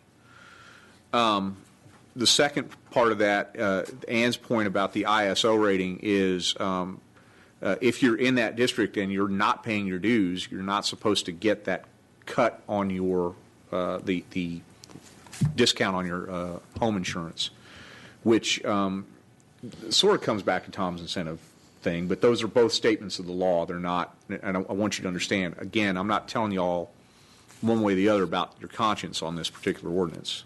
But I felt like it needed to be brought before you before we did the West Fork election ordinance. Tom? Well, I don't disagree with any of this. I agree wholeheartedly with rural fire departments. When I was mayor of Elm Springs, we used Tawnytown, and I think they were one of the finest small-town fire departments in the country. They did an excellent job. But sitting out there on that board, I come within an inch or two losing my mind when they start discussing their fees and so forth. And it just seemed to me like it would be pretty simple to get them all together somewhere and have them decide what kind of fees they're going to charge and give people some incentive to pay those fees. Because in that situation, we paid a $100 lifetime membership, Tawnytown Fire Department. Then we paid $30 a year fee. Well, in 10 years, that's $300, right? I don't pay any fee at all. In 10 years, my house catches on fire. They come out and put it out for $300. You know, where's my incentive to pay that $30? It doesn't exist. So some of that stuff is simple to change, and I think they're too forgiving and too inexpensive, to be honest with you. If you think you get fire protection in Springdale or Fayetteville, Arkansas for $30 a year, you don't understand the tax situation very well, because it's costing you a lot more than that.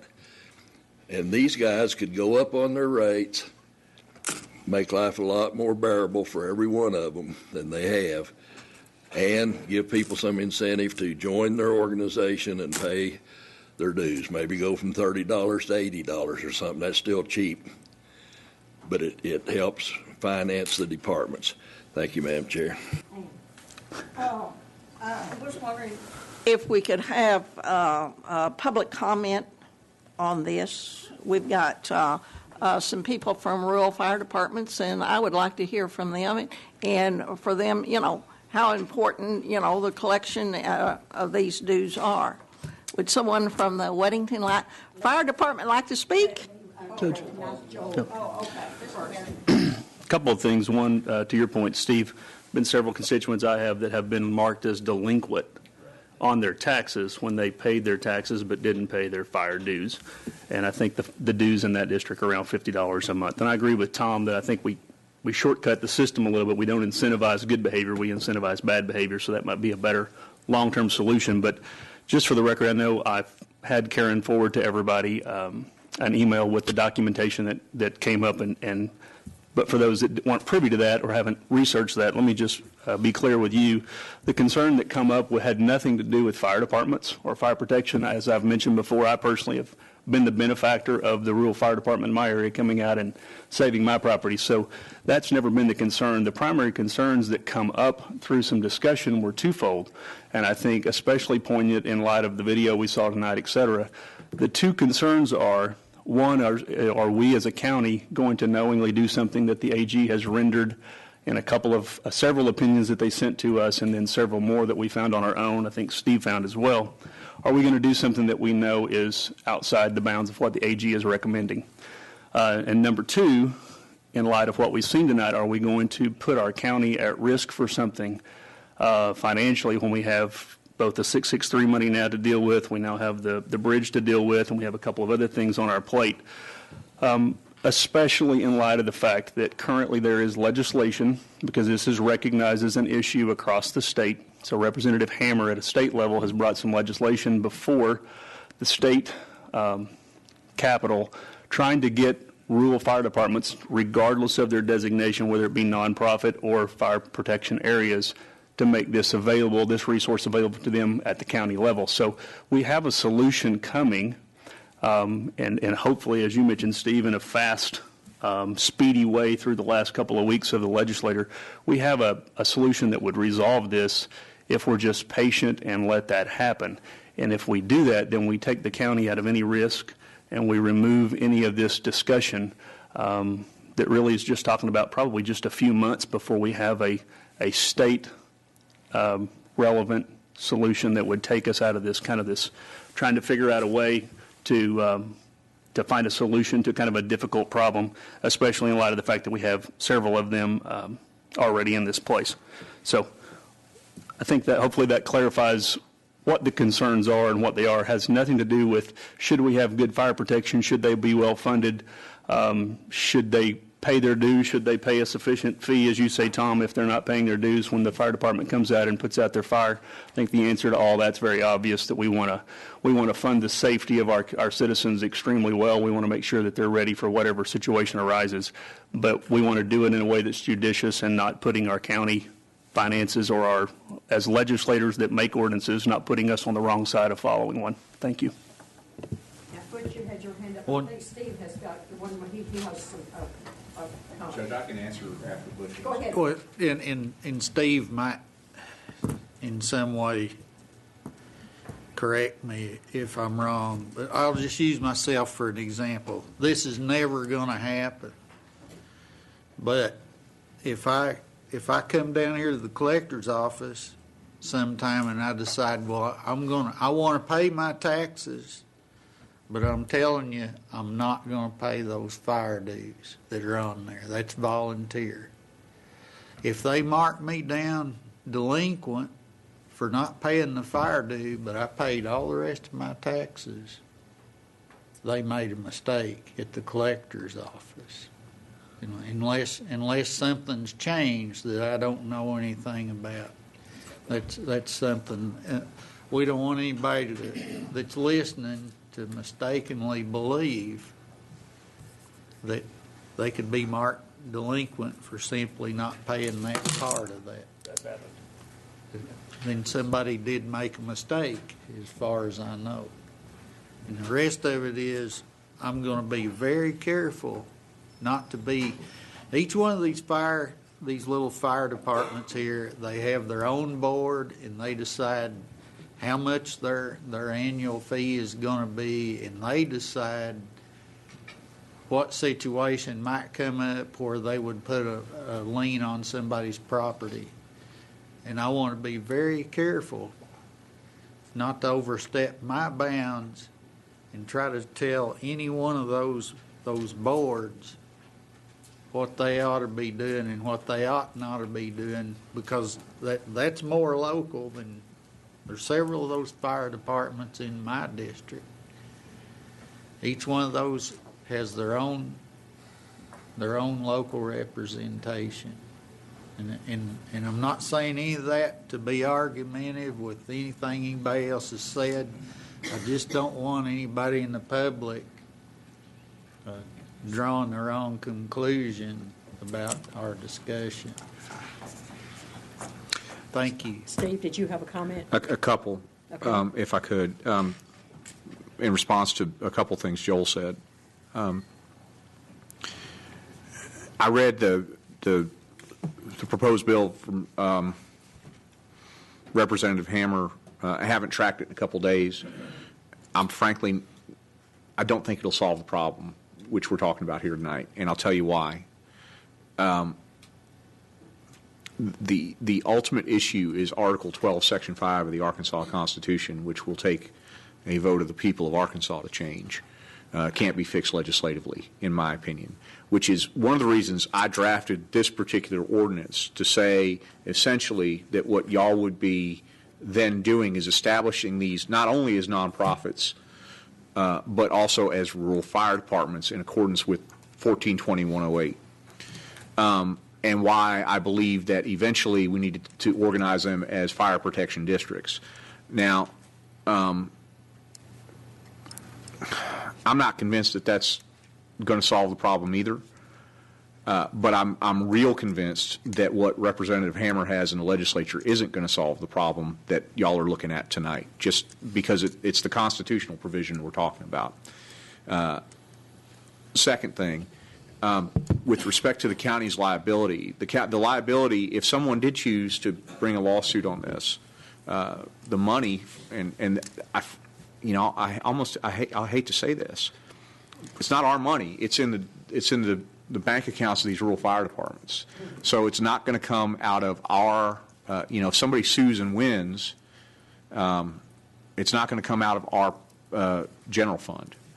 We would be liable against some injunctive relief. Stop collecting it, stop putting it on the tax bill, certainly. But I don't see the county's financial exposure as particularly vast as the county. And I suspect, frankly, that one of the reasons this has never happened, that it's never been judicially tested, is that not many folks want to be known as that person who went out and sued the fire department to keep them from getting dues. I'll just lay it out there. So I don't see our financial liability, I'm not going to call it nominal. It's not a great risk. And I don't see any legislation fixing this problem. Ultimately, it has to be done to fix the specific problem addressed in AG Opinion 2011-195. We're going to have to amend the Constitution. To that point, if that legislation won't fix the problem, how will our legislation here tonight fix the problem either? I'm not suggesting to you that it fixes the problem. Right. I'm suggesting to you that it might be a sheet when you're looking for a sleeping bag. Right. And it may be the best you've got. Well, when I look at this, and I mean, this ordinance doesn't seem like it changes the status of these fire departments from a nonprofit 501c3. They will still be a 501c3, and so as such, still covered underneath the current law, which would still put us in a position of going outside the bounds of what the AG has said is appropriate to collect those monies. So my concern is that, and I appreciate your reassurance that we won't have any financial remuneration against the county, but it looks like we're going to make a move to collect funds for a nonprofit with foreknowledge that I think that would be somewhat difficult to defend if we were in that position. Okay. And one more thing, and Joel, I don't mean to dominate this discussion. The reason, the entire reason that I am asking I think y'all should designate them as rural fire departments, is that they will be, their only organization right now is nonprofits. They will be nonprofits and rural fire departments in accordance with 1420-108, which is one of the, I call it dicta, things that the AG's opinion seemed to me to say would be an okay way to do this business. That's why I'm suggesting this to you. Okay, go ahead. I'm sorry, but you brought up a question in my mind. Do we no longer contract out with any nonprofit organizations? We can contract, but we can't. Yes, we can contract with a nonprofit. That's a different. That's actually raised in those AG's opinions as well. If we're getting value essentially from a nonprofit, there's no problem. It's getting them, and we are getting value. I'm not suggesting we're not getting value from the fire departments, but if it's a quid pro quo, we're buying like from Habitat for Humanity Restore, for example. No problem with that as a vendor. Does that make sense? But we can't. We're getting value from these fire departments. We cannot make contracts with them. I didn't say that. I'm not suggesting that at all. In fact, we do. We have a contract, as far as I know, with the Washington County. There's a big board over the 18 smaller departments that we do contract with. Okay. But it's not. I'm suggesting to you, Butch, that's apples and oranges for this particular. All right. For this particular discussion. Thank you. Steve Just a minute. Got Ann, and then you, Mr. Dennis. Go ahead. Has worked hard on this. He's read the AG opinion, and in the AG opinion, it said if they were organized into and had maps and areas and everything, then the county could approve and basically collect funds for them. And this is what we're trying to do here. And, we're trying to help the 8 that have already done this, and also so that Westport can go on ahead and have their election. If we don't pass this, then I'm not sure that Westport can, I don't know that we should go on and pass their election in June. I just think it's essential. I think that, we have a county attorney, and, I think we need to listen to him. Thank you. Robert. I guess what I would say is words mean things, and it seems like the word voluntary is what causes the problem. I've got a tremendous amount of feedback from constituents. Of course, I'm out there working around them, and I get a lot of comments, and I open myself up to this. Everybody's for paying it, but they don't like the word voluntary, and then not be able to take it off of their tax bill if they have a reason to. And so the constituent was told, you don't have to pay it. We won't collect it. But the fire chief can put the lien on your house. Well, it upset them. It upset the constituents. And so, to me, the one word is voluntary that made it difficult. People don't tell me it's voluntary when it's not. If it were up to me, I'm like Tom. I'd charge everybody $100. I love the fire department. They've saved my bacon a lot of times, twice anyway, and so I owe them. And I just, I'm not. It's not the way we feel. It's the way the constituents feel. They want it to be. They don't want it to be voluntary. Take the word voluntary off of it, or call it voluntary, and they've got the choice of taking it off. Thank you. Now, do we we've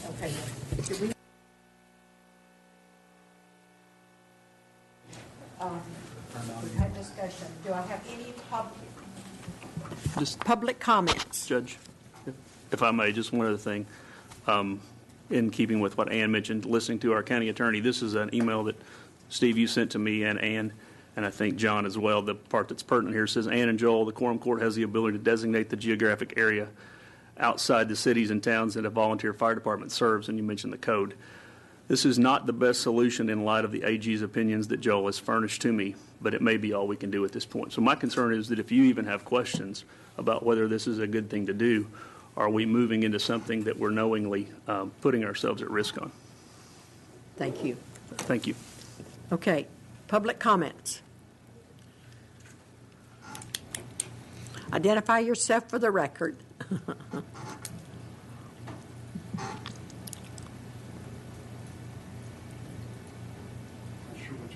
Right in the very middle, just, yeah. There you go. Okay. I'm Glenn Morgan. I'm the past treasurer and a board member with Weddington Fire Department. The reason I'm here basically was to support West Fork's ordinance and to discuss the fact that when Weddington's dues were added to the property tax bill, it greatly enhanced the revenue that we received as a result of putting it on there, and everybody understands, I believe, why that happened. As it relates to the question about the legality, I don't profess to know. I know that after reading the attorney's opinion, that there is an issue as it relates to the Constitution. I think that's going to be hard to overcome. As far as Weddington is concerned, as the treasurer, it basically enhanced our ability to address Tom's issue to receive those dues. And so we didn't really have to worry very much about this guy's house or that guy's house because the people paid their dues. Most of them told me they always wanted to join the fire department. They just didn't. In some cases, they had no idea that they had to join. If they came from a city out to the rural area, they had no clue that dues were required. So a lot of it was just the fact that they didn't know. And when it came down to it, they said, yeah, we're more than happy to support the fire department. We know that, now that that's a necessity in our area, and they don't actually mind paying the dues. As far as lawsuits, I don't think we're ever going to see lawsuits. If they don't want to pay the fire department, don't pay the fire department. Don't pay the $65 at Weddington, or don't pay the $30 at Tinytown, wherever it is. So, again, I think the issue basically has been that by putting those dues on the tax bill, it has greatly enhanced Weddington's ability to serve the area. It's kept Weddington from coming to the Quorum Court saying we need additional money because we were able to raise those funds out in our area, local area. So that was a decision. Our board members, I've got two current board members with us. They were there when the vote took place. They supported it. I supported it based on the fact that that was the method that we had at the state level to pursue increasing our revenues at Weddington. Thank you, Mr. Morgan. Yes. Yeah, Tom, go ahead. What do you guys charge non-members if you go out and put their house out? It depends. Generally, the state law specifies that we have to charge them at a market level. And what that means is, depending on what equipment and how many personnel we have, which, you get into that deal about, well, you got volunteers. Well, how much do you charge for volunteers when they're volunteering their time? But we do have methods of calculating that, and typically it can run for a small fire. It can be $150, and I've personally have known we've sent out a bill for $1,000 for a large structure when they were not a member. Now, if they were a member, there was no additional cost. See, that still seems, and I don't want to appear as somebody that's opposed to these fire departments, because I love them too. Y'all guys do a great job. These guys go out there and volunteer, do it for nothing, etc. It's a wonderful thing, but I just don't understand. If you live in Springdale, Arkansas, your fire dues are going to be in your tax bill. You know, there's no ifs, ands, or buts. You're going to pay those dues. But we don't do it in these rural fire departments. And even $1,000 to put out a $300,000 house is awfully cheap. See what I'm saying? Yeah. So there's no incentive for these people to join your department. Yeah, if we end up following the Attorney General's opinion, it's my opinion that if we go to fire protection districts, the amount that goes on the tax bill, the assessment that's made as a result of that, will not be voluntary. It will be a tax like any other tax, and the individual will have to pay it. If this happens, if we go to the full fire protection district, I believe there is an assessment for each house or each property that will be made by an assessor, and that will go on the tax bill and be due and could be delinquent. See, that makes perfect sense to me. Yep. I mean, when I live in Elm Springs, and we used to pay our dues, and I always paid them. Then Tawny Town come around and say, no, we're just going to charge the city $60,000 a year for fire protection. So then all the individual dues disappeared. Yep.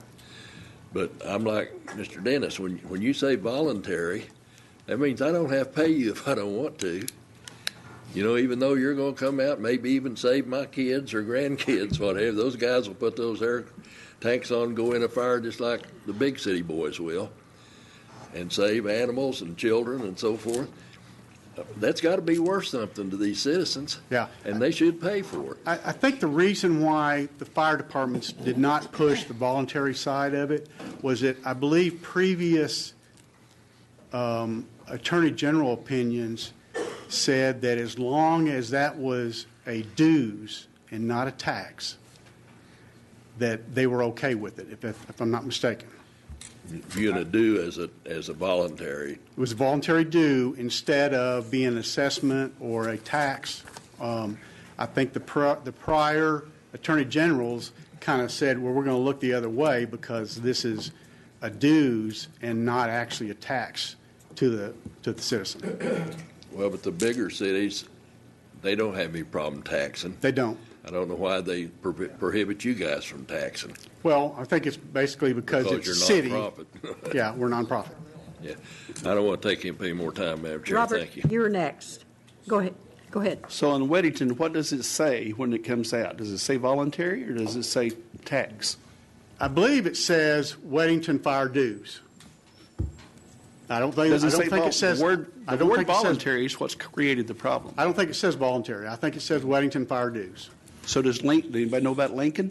Because that's where the problem came from. As far as I know, the county has basically made it the same on all the bills for the fire departments that collect through the county. I don't think so, based on, Joe, did you see it? No, I've seen the same thing. There's a lot of conflicting opinions. We've gotten, I know, Steve, at one point, you thought they were voluntary, and then it came back that they weren't voluntary. But when I've talked to a couple of other folks at state level, the question is they feel like they are sort of voluntary, but then it comes back to our collector has marked people delinquent here and made them feel that it wasn't voluntary, and at least in the public eye, looked as if it wasn't voluntary. And now perhaps there's been a bit of a change on that as well, if some of these constituents' stories can be confirmed. So at the end of the day, I think there's just a lot of confusion about, is it voluntary? How do they opt out? How long does that opt-out or opt-in apply to? I just think there's a lot of questions still left on the table to not really answer your question. Harvey? I guess this is probably a question for Steve.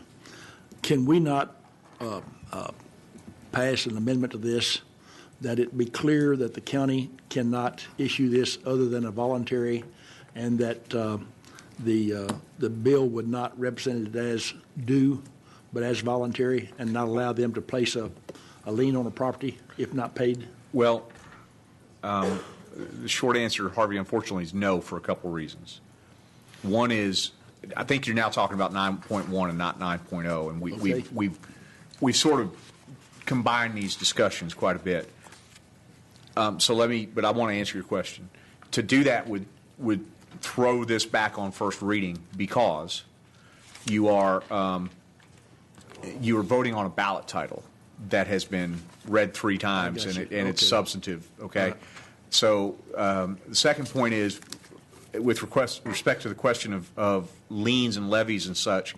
Those are provided for in state statutes, and y'all can't override a state statute. But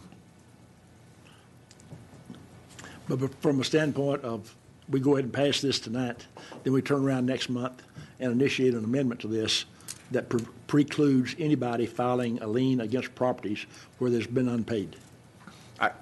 You can't do that because that's provided for in the state statute. That's what I'm saying. I see. We don't have the authority to tell the departments they can't do that. I don't know of them doing it. As I've been told multiple times, never happened. But it's clearly provided for in the statute that they could. We're discussing 9.0 and 9.1 at the same time, and we're getting these. So this really doesn't have to pass for us to go on and pass for the election for West Fork to go on and hold their I don't want to use the word volunteer, to hold their for fire dues. So I'm going to call the question on this, and hopefully, unless Steve has something he wants to say on this particular. Okay.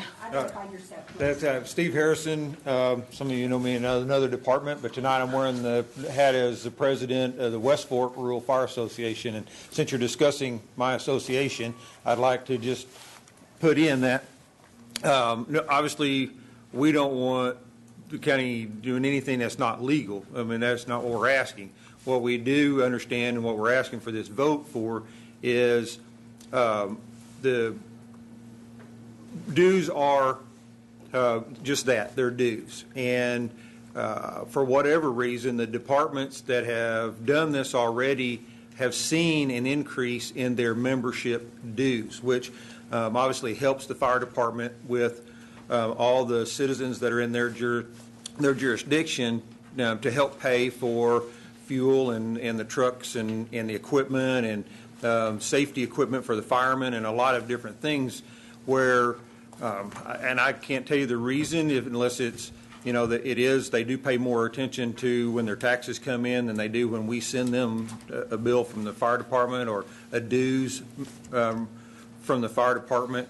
It is back to discussion, as John Luther told Steve, there has been no liens put on anyone's homes for not paying dues. We are bound to respond to anybody's emergency, fire, medical emergency, whether they're a member or not, and that we will continue to do. This doesn't have anything to do with, you don't pay this, we're not going to come. We can't do that for one thing, and would not. I think there is some wording somewhere, Mr. Lundstrom, that like Mr. Morgan was expressing, that there is we can't charge just anything. And we have tried to, across the county, to come to somewhat of an equal, not everybody's charging the same amount, but we're trying to get close to meet that. And part of it is we could charge them, if we could charge them $3,000 or $4,000 to come and put out their fire, they also don't have to pay that. We could take them to court, or we could at that point place a lien on their homes, which again doesn't happen almost never. But I think we could price ourselves out of getting any funding. One, they wouldn't pay their dues, and then they wouldn't pay their fire call if we went.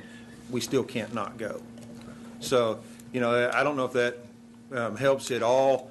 Like I said, we know that we have seen an increase in those people that are paying their dues for the ones that have come out on the taxes. When you guys saw an increase in your membership? It's about double. Our dues are about double as a result of it. So they've doubled their amount of yearly income off of memberships since they put this on being sent out with the tax bills. What that reason is, we don't know. If it's people just pay more attention if it's on that than they do when we send it to them. I can't answer that, but I'd be happy to answer any questions. But as West Fork Rural Fire Association president, again, I'd ask you to consider that. Thank you, Steve. Okay, thank you. Just a question of clarification for Steve. I'm sorry, too many Steves here. And back to the previous gentleman's statement earlier, if we pass 9.0, are we effectively making this a tax then that will be assessed once these become fire protection districts? Does that become a mandatory tax that we are effectively passing a tax tonight by changing their designation? No. And I'm glad you bring that up. Let me read you language from 142108. It's entitled Dues for Volunteer Fire Departments. A1A, the Quorum Court of each county, upon request filed with the Quorum Court by one or more volunteer fire departments in the county, may adopt an ordinance authorizing a designated county official to collect and remit to the volunteer fire department the annual or quarterly dues charged by the volunteer fire department in consideration of providing fire protection to unincorporated areas of the county. And we go down to the delinquency issue, which this may be a part of this resolution to what y'all are talking about. This particular statute says the county collector shall report delinquencies to the volunteer fire department for collection. In other words, the way that particular provision reads to me, and it says dues. Now, let me answer the other question and come back. In the event that you turn these into rural fire protection districts, different statute, different procedure, different ordinance, then yes, I think what we were talking about earlier, where you now have any element of voluntariness essentially removed, and you're talking about an assessment of the tax. Yes, that's different. But right now, you're talking about, I'm sorry, I did that again, didn't I, to myself? Yes. Everybody hear me? All right. You're not talking about a tax on either of the ordinances you're considering tonight. Okay, even though it's placed on the tax bill, which would be yet another source of confusion. But as a fire district or fire protection area, his wording, if I understood it right, was that it becomes assessed, the assessor would come out and it would effectively become a tax that would not be voluntary. Is that what I understood? I'm sorry to catch you again after you've sat down, but that would effectively become a tax. That's right. If you change the designation to... That's not what you're doing on either of these ordinances tonight. Okay. I have a question, Steve, but aren't you setting it up to do it that way? That's up to y'all at some point later down the road. I am only recommending that you declare these to be fire departments under this statute, 142108, which is different from the other statute I discussed, 14284-204, where you could turn them into fire protection districts later. That's not what you're doing tonight. Okay, two things. And there's no... Okay, go ahead. I'm sorry. Two things, but you're laying the groundwork for it, correct? You're laying the groundwork for it, the foundation. I've recommended that as another way to, but that doesn't, no, it doesn't happen. It's not a next step from this ordinance. That's another entirely different step. Okay, it's not a foundation. No. Okay, and then the second question is this ordinance in any way limiting local fire departments' authorities? Would this, when it turned it into a district? No. They're still going to have they're still going to get to be their own authority. Yes. Okay. Thank you. John. The way I understand it, then, if we did turn them into these, tell me again, if we turn them to the fire district, they'd have to ask for another vote. Is that correct? There are a couple ways there are 3 or 4 ways to do it. I don't really want to know them all. Here's your way. You pass an ordinance. You then go have a hearing in that geographic. So you'd be going to Nob Hill as a quorum court. You pass the ordinance here. You go out to Nob Hill as a quorum court. You wait for a majority of Nob Hill residents to say we don't want this or not. If a majority don't show up, it's an ordinance. Again, I recommended that partially as a sort of part of a comprehensive way of talking about the problems that Joel was raising. That's not before you tonight at all. Okay?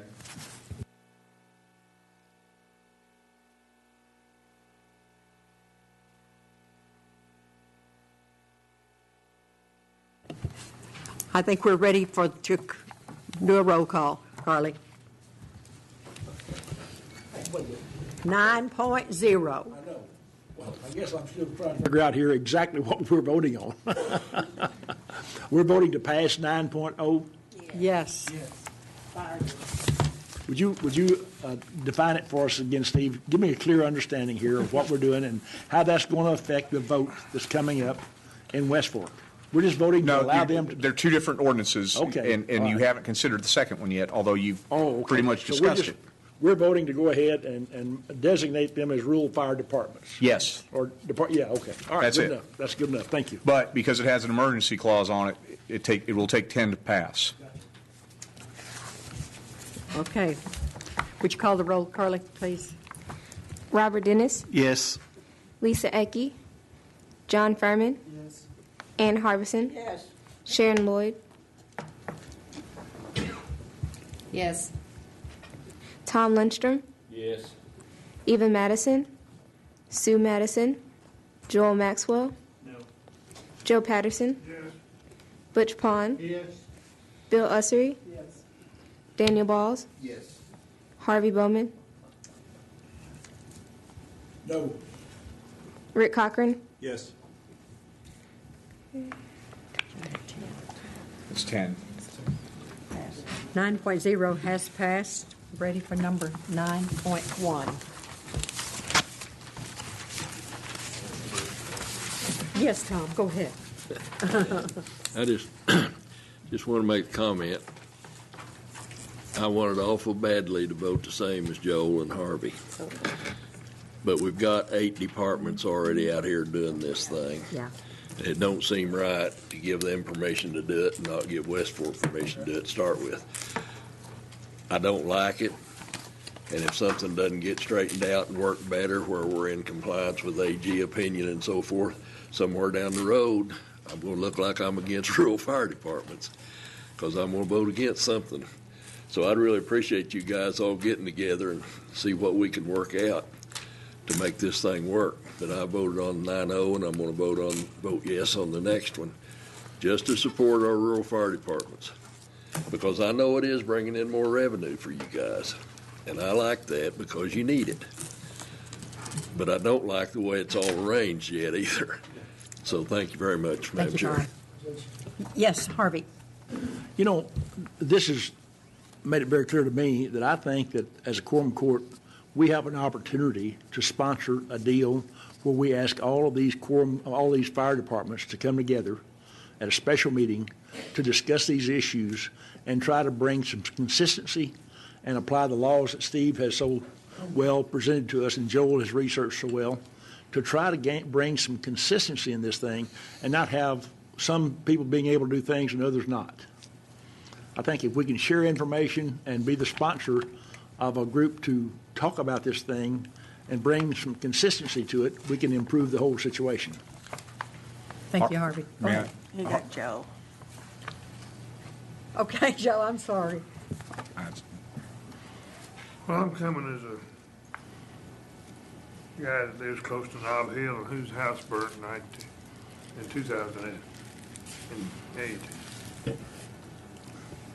It's hard for me to believe that the same guys would come out and put a lien on somebody's house when what I experienced when my house burned. January 14th, 24 degrees, wind blowing, 2:30 in the morning. 5 fire departments, Springdale, Nob Hill, Goshen, Hickory Creek, Lowell. Sprayed 130,000 gallon of water, 119 entries on the little thing the computer runs. And they saved the main part of the house. And the same guys just out there, it's cold. My wife and I didn't even get shoes when we got out of the house. And it was just unbelievable. I am a member. When I bought the 5 acres, I put a little shed on it. It was 8 by 10, and went down and paid my fire dues. So I had $25 dues in on a building that I bought for $200. But that was some of the best money I ever spent, and it's 40 now. Nob Hill was the first one to start this. And it's hard for me to believe that there's anybody going to take you that far, because it's a traumatic thing. It's not so uncommon as I always thought it was. Here's Joel, he's had a fire. I've had a fire. You've had a fire. I was down at the fire department in about 2005, talking to the fire marshal. Had a map over there, and it was in October because we were getting ready to do the road tour. And had all these pins on the county map. And I said, "What? How many pins you got?" He said, "That's it. I believe it was 1,031 fires that year to that date that they'd been called on. The rural." And that was unbelievable to me. So we'd have 1,000 fires in about 250 days. That's 4 days. And I just want to compliment those that do this. I appreciate you more than you ever know. And whatever it takes to get it where it needs to be, let's just get it there, get it done, and move on. Thank you. Thank you, Joe. Butch? I may sound like a broken record, but I want to reemphasize these departments are volunteer. And that little piece of that comes out on your taxes, if you so choose, you can refuse to pay that part. And you pay the rest of your taxes, you're not going to be delinquent on your taxes. They might send something to that fire department, say, he didn't pay his. But that's up to the fire department if they want to try to do business with you and collect that. And I did hear some strong complaints from Mr. Lundstrom that these dues or these fees or what they charge the non-members is just not enough money. Keep in mind, they're volunteer. They don't come and put out a fire at a non-member's property to try and make money. They're just trying to cover expenses. If the well house catches on fire and all they bring's a brush truck and they put the fire out, they're not going to charge you as much as if the barn catches on fire and they bring 2 or 3 pumpers. And then the bill's going to be a little bigger. It's volunteer and non-profit, and they're just trying to cover their expenses, and they do incredible service to the community. If I decided not to pay mine, my insurance payment on my property will be more than double. It's cheaper to pay the dues and pay a lot less on my fire insurance on my property. And I know you might guess I'm going to be voting for this ordinance. Thank you. He spoke to me, so I like to Okay, speak back to him, Tom. I think you missed the whole point of what I was saying. What I was saying, a little higher fee for non-members would give them an incentive to pay their dues. I'm not saying they have to go out and charge a huge, ridiculous number. Just give some incentive, which to a very large extent does not exist today. And you got incentive by getting those dues put on that tax sheet in there. That's what that is incentive, because people are going to look at that and say, hey, this is the county collecting these taxes. I've got to pay them. So they do that. And it's increased their revenue by sometimes 40, 50%. So I'm happy with that. But I think some of these guys would not argue with my point that it would be nice if they had a little bit higher fee on those non-member deals. Thank you very much. Ladies and gentlemen, let me recognize Ann, please. We're going to have to read this ordinance, and we're discussing. So, Ann, go ahead and get... I recommend that we pass 9.1, allowing the West Fork Rural Fire Department to hold an election to collect dues. I haven't read it yet. I got to You read got to it. read it first? It's a Yes, third ma'am. reading. Okay, read the ordinance. Sorry, everybody's getting tired. You could do that. You may make the motion to suspend the rules and let me read it by title only. Second. All in favor, say aye. Aye. Steve? An ordinance calling a special election on the question of the levy of the annual dues of the West Fork Rural Fire Department and prescribing other matters pertaining thereto. I make a motion we pass 9.1. Second. I have a motion and a second. Any discussion? Do I have any public comment? Carly, would you call the roll, please? Everybody's signed in. Robert Dennis, Yes. Lisa Ecke, John Furman, Ann Harbison, Yes. Sharon Lloyd, Yes. Tom Lundstrom, Yes. Eva Madison, Sue Madison, Joel Maxwell, No. Joe Patterson, Yes. Butch Pond, Yes. Bill Ussery, Yes. Daniel Balls, Yes. Harvey Bowman, Rick Cochran, Yes. Is it got you 10 right? to 2. Yeah, this ordinance has passed. Yes, sir. I'm sorry.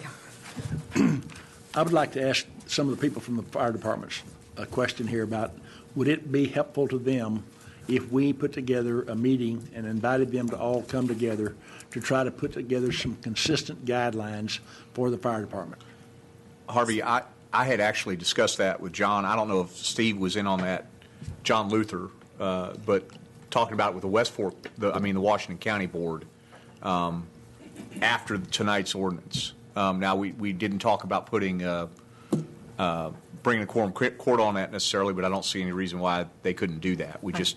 I think we were coming to the next board meeting. I was going to the next Washington County Fire Board meeting for that exact purpose. Okay, good. Okay, What I thank would you. like to make a recommendation, that once this meets, Steve, the meeting, I think Karen can extend an invitation to every quorum court member that would like to participate, and they can attend that meeting, and that way it'll give everyone an opportunity to do this. Karen, would you get that down for me? Thank you. Steve? Judge, that meeting is the fourth Tuesday of April, and by all means, everybody in this room is welcome to come to that meeting. And we do meet every quarter. That, as an entire Rural Fire Association, all of the county fire departments meet every quarter at that meeting. So any JP, any one of you are welcome to come, and we'd be glad to. Is that at the sheriff's office? Yes, ma'am. Okay. Yes. Yeah, the sheriff's annex is where he's so kind to allow us to use that building. Judge, may I ask him a question? Sure. Go right ahead. Hi there. To your knowledge, did anyone that didn't pay these dues, whatever, did they get delinquent on any of their tax things? Now, I don't, we're just now starting in this, but. So you haven't had a tax season? Correct, no ma'am, we have not, but as far as I know, I won't say they didn't as a mistake or something, but I have not heard of it. So no one's complained to you that No, ma'am. they've received? That's correct. Because that does concern me, and I share that concern with Joel. Butch? I'd like to try to address that one more time. Whether somebody, if somebody has been labeled delinquent on their taxes, this is the thing that we should be discussing with the collector. That's what we're discussing, that's what we're saying. It's the, this is a county collector issue, and I would just tell you that David Ruff doesn't know, if somebody in his office has accidentally put somebody down delinquent for not paying the fire dues and they paid all the rest of their taxes, it's a mistake. Thank you. Okay, ladies and gentlemen, is there any other business to come before the court tonight? Before we adjourn, do I see someone in the back wanting to? Yeah, now it is. You can come on, sure. While he's coming up here, I would just like to tell each and every one of you, thank you for allowing me to come to you tonight and talk to you. It means a lot to me because I've been very distressed over this, and I do appreciate each and every one of you. Thank you. Please identify yourself. My name is Jonathan Hamby. I'm a Washington County resident. I live in unincorporated land just outside of Elm Springs. Thank you for letting me speak. Take a moment. A company named Dragonfly Industries is wanting to build a wind farm on 311 acres that is currently in the county. That acreage is located directly behind mine and several other neighbors' houses. Their plans on the website show that they want to put these windmills within 300 feet of homes. This is a startup company with experimental windmills that have not been built anywhere in the country. They want this to be a first. The reason I am here is, from what I understand, they are going to request to be de-annexed out of the county of Washington, or out of the county and annexed into Elm Springs. We believe that the reason that they want to do this is to circumvent the county planning board, because the county planning board has signaled that they are going to have a lot of questions. They have experience in previous wind farms attempting to come to the area, and they basically signaled that it's going to make it rough to get a full approval. So they have now entered into Elm Springs and want to annex in, and from what we understand, they can do that freely. And so I'm here to ask if that is the case and how we may be able to combat that. I've spoken in front of the City Council as well as the Planning Commission in Elm Springs. It appears that some of the members of the local government have already made a decision based on one presentation and are not listening to our concerns. This is really a health safety concern. Is the main reason that we are opposing this. We have done studies, or have been looking and studying on these windmill farms. They create noise pollution and they create infrasound, which is a low-level sound that you can't hear with the human ear that causes health problems. Also, depreciation of our property values. Because they want to place these so close to our homes, we feel that we will never be able to sell our homes, ever, because we'll be by an industrial power plant. So we know that it is not the Quorum Court's job at this time to make any decisions or maybe even be involved, but we understand that possibly they have to petition you, Ms. Edwards, to have that done, and we wonder if there is any chance that we can combat that, because it's an odd thing to voluntarily annex into a city, and we feel like they've found just a loophole and that we have nobody from Washington County to protect us, or we don't know how, as citizens of Washington County, how you may be able to protect us. So no one has approached me yet. So, no one, the only thing I know about, I've been reading it in the newspaper. Yes. But no one has approached me, and I'll certainly give everything due consideration before I do anything at all. Yes. I've discussed this with Mr. Hamby. Of course, he's in my district. All these folks are.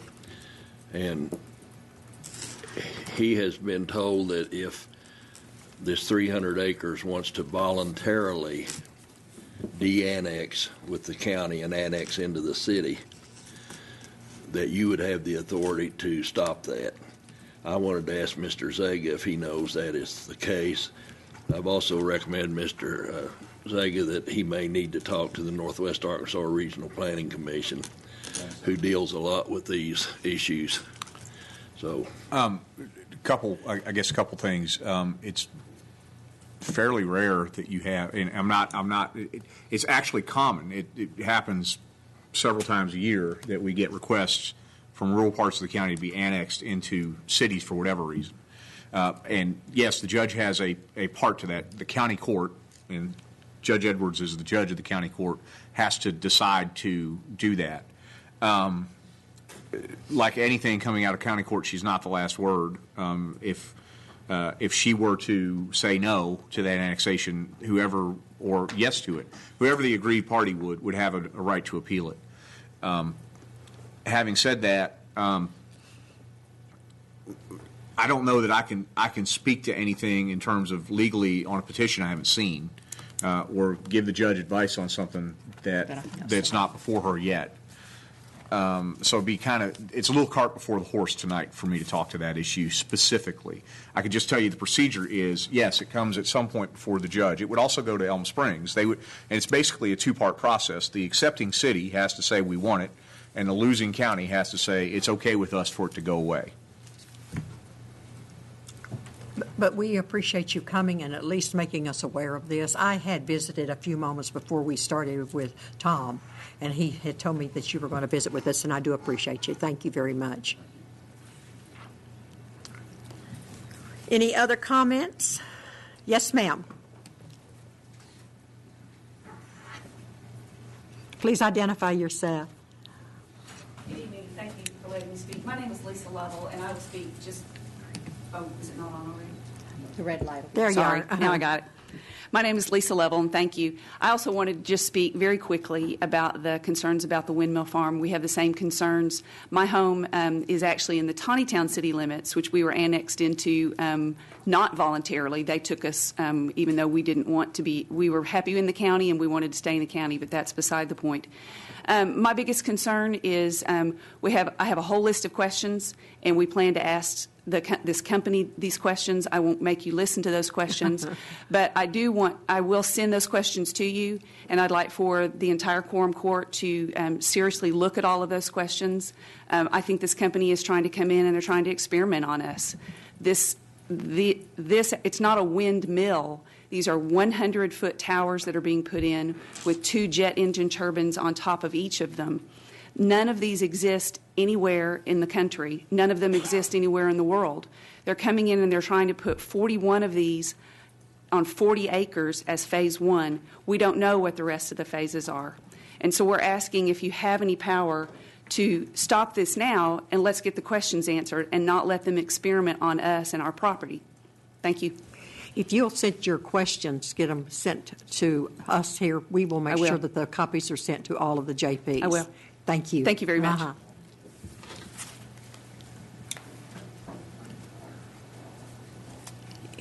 Anyone else? Yes, sir. I'm sorry. Am I able to invite you all to a town hall? There is a town hall meeting scheduled to discuss this with the CEO of Dragonfly Camp Springs on March the 31st at City Hall. Get with this young lady, one of these young ladies, and give her that information, and she'll get that to us. Thank you. Any other business? Do I have a motion to adjourn? All in favor say aye. Aye. We are adjourned.